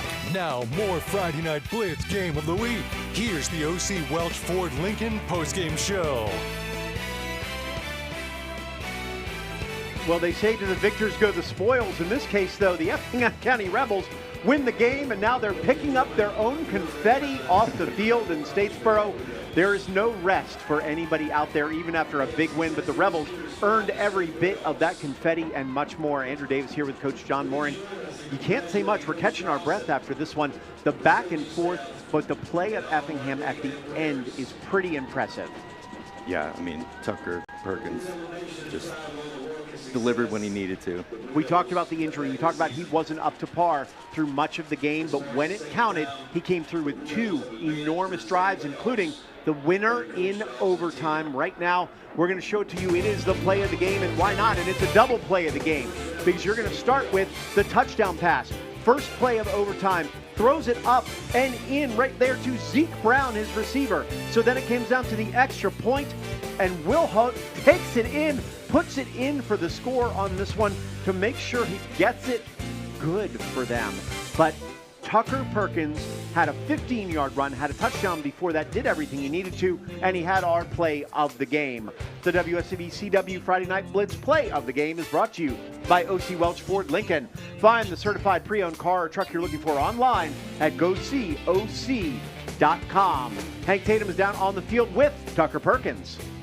Yeah, guys, here with Tucker Perkins, one of the guys responsible for this big Effingham win. Tucker, you see your team go down late there, and then you're able to engineer a drive and then also in overtime. What were those moments like for you? I mean, obviously, going down is not fun late in a game like that, but I mean, we just had to push through, and we just needed to do what we needed to do, and we got it done, and it was exciting.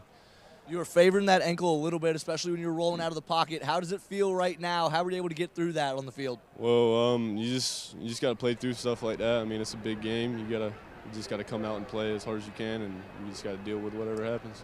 What does that game to end the regular season as you head into the playoffs, which you'll get at home now, do for your team's confidence? Oh, it gives us a whole bunch of confidence, especially being at home. Our home crowd is just loud, obnoxious. It's amazing playing at home, especially at the Grove.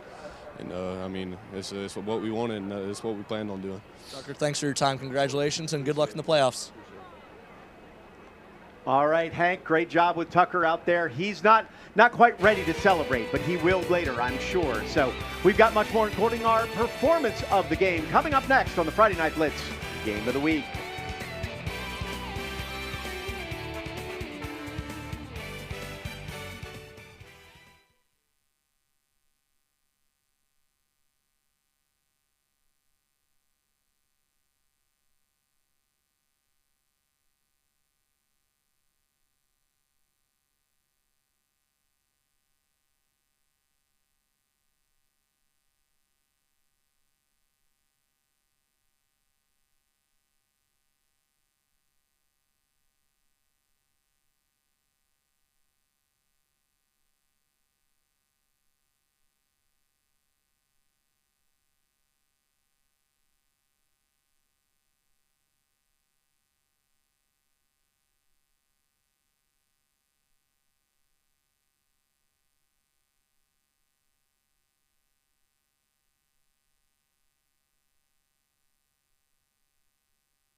Welcome back.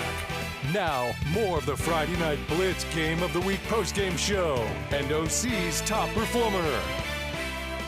Well, you can't ask for more than that. Coach John Mooring with me. Thanks for being here for a wild one out there. Effingham County with the 42-41 win. And really, it was all on the back of one guy at the end of the game who really gutted his way through. Tucker Perkins, our performance of the game. Just explain to me what that looked like when you're watching Tucker Perkins limp his way through the rest of that. Yeah, man, we talked about it right before that drive, that the good ones can really separate themselves on those final drives and go win the game for their team. And he did that. He put the team on his back. He hobbled down the sideline. He got a first down, and he threw the touchdown.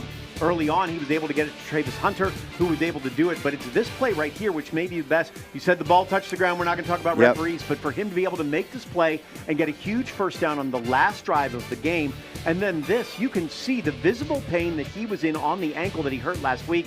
But this is the touchdown pass instead that he threw, which was key. And then another one right here in overtime, 13 of 24 passing, 184 yards. 3 touchdowns, but did it when he counted.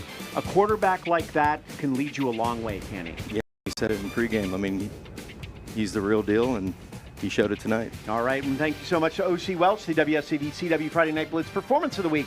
Brought to you by O.C. Welch Ford Lincoln. Looking for a new truck?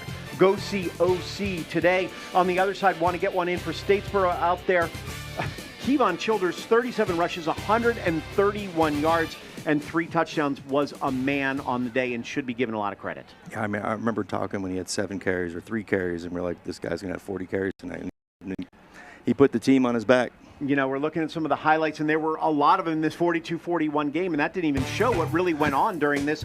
You get a good look here, Tucker Perkins throwing one up, and you thought this might have been a touchdown. Little tug, I think there was some questions on the outside, but they played it even. Jameer Doe Davis really gutted it out himself. Bad shoulder. He was able to take this one in for a score. Yeah, he had a great game. The whole backfield did early on, and it kind of led them in the first half, and it was Perkins in the second half that came back. Doe Davis had 6 rushes for 79, had 73 on his first 3, so the Statesboro defense came up big. Statesboro, though, did whatever they needed to. Kevon Childers just down to the 1. Every time he seemed to touch the ball, you expected him to take it someplace, and he touched it a lot. We said 37 carries, those 3 touchdowns. I mean, for a man to put the team on his back like he did, from your perspective, pretty incredible. Yeah, and be 150 pounds and doing it is another incredible feat in himself. And Statesboro defense in the second half especially came up. They couldn't stop Albright, who ran in 2 scores himself from those Wildcat formations. Speaking of Wildcat, there's Kevon Childers again. He was a monster in the Wildcat, and they ran him so much. He ran the offense himself in so many different ways and did everything he needed to with the help of that offensive line who pushed him forward all day. Yeah, you got to give the offensive line credit on both sides. They did a great job all night. Both teams. That was Junior McKenzie, who's looking for some yardage. Couple penalties, a little bit back and forth on this. Albright would take this one, and again, one more time here. The Effingham running game, that's McKenzie taking that one in. The running game for Effingham was good. We said they had 1,700 yards on the day. They're running 3 and 4 wide receivers most of the time. I'm really impressed with what they can do with that running game. Yeah, they're very multiple, and they can get in 2 tight ends and run the ball, and they can spread them out and throw the ball. So they're going to be a tough team in the playoffs. Statesboro down 14. You saw the touchdown pass to Davis Harrison there from Beckham Gerard. They get the onside kick. They come all the way down the field. They're driving for the tying score. And we'll see. No, yes.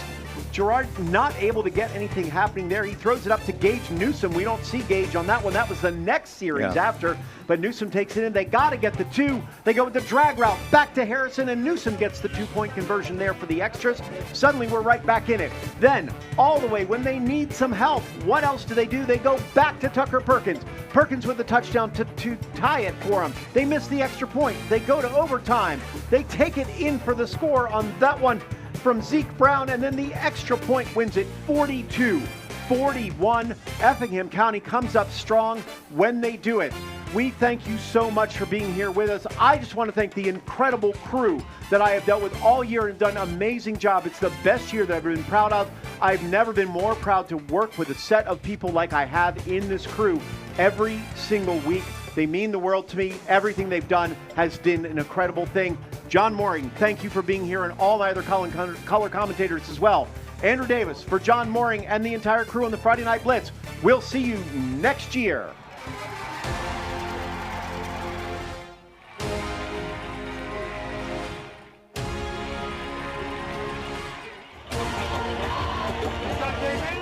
Pinckney will get this one. He'll get it at about the 1. He's got it up to the 10, to the 15, to the 20, to the 25, and 30, to the 35, to the 40, to the 50. He is gone!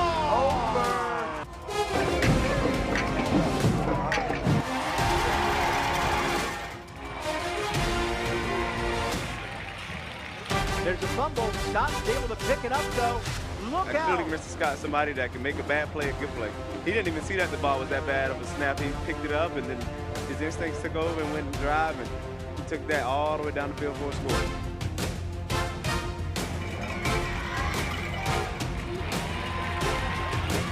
Thomas will pull it under, looks to throw. Now he's going to scramble a little bit. He's going to throw it. He's got a man wide open down the field. Can't yell down. Down to the 20, to the 10. That'll be a touchdown for the Red Raiders.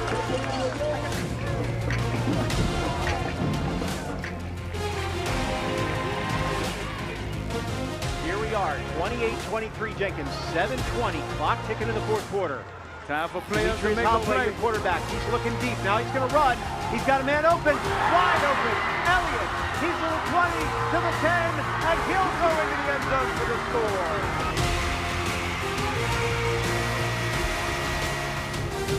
It's been a good night for football. There's been some rain out there. And now there's a lightning delay. This is a huge rainstorm and a big lightning delay. The lightning delay has ended. It's a pass. He's got him wide open on this one. Walters cuts it back over the middle. Cuts it back again. And what a play. So 2nd and 9 for the Benedictine offense.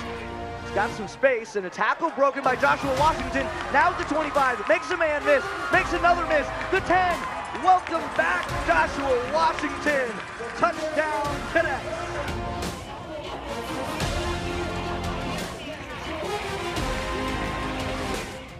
6-0 Jenkins. This time it's Smith up the middle, and Smith's got a good chunk of yards. Yep. He's going to bounce to the outside, and he'll go in for the score.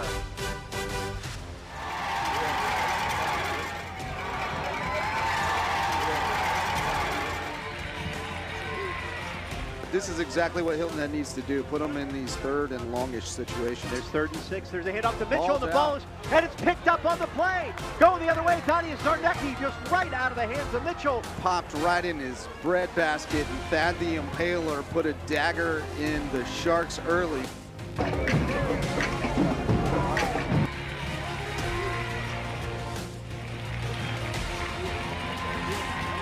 And now the snap is over his head, though. He's going to try to pick it up and make something out of it, and he may. He's going to dump it off to Yeldell, and what a play by Thomas. Can you say magic?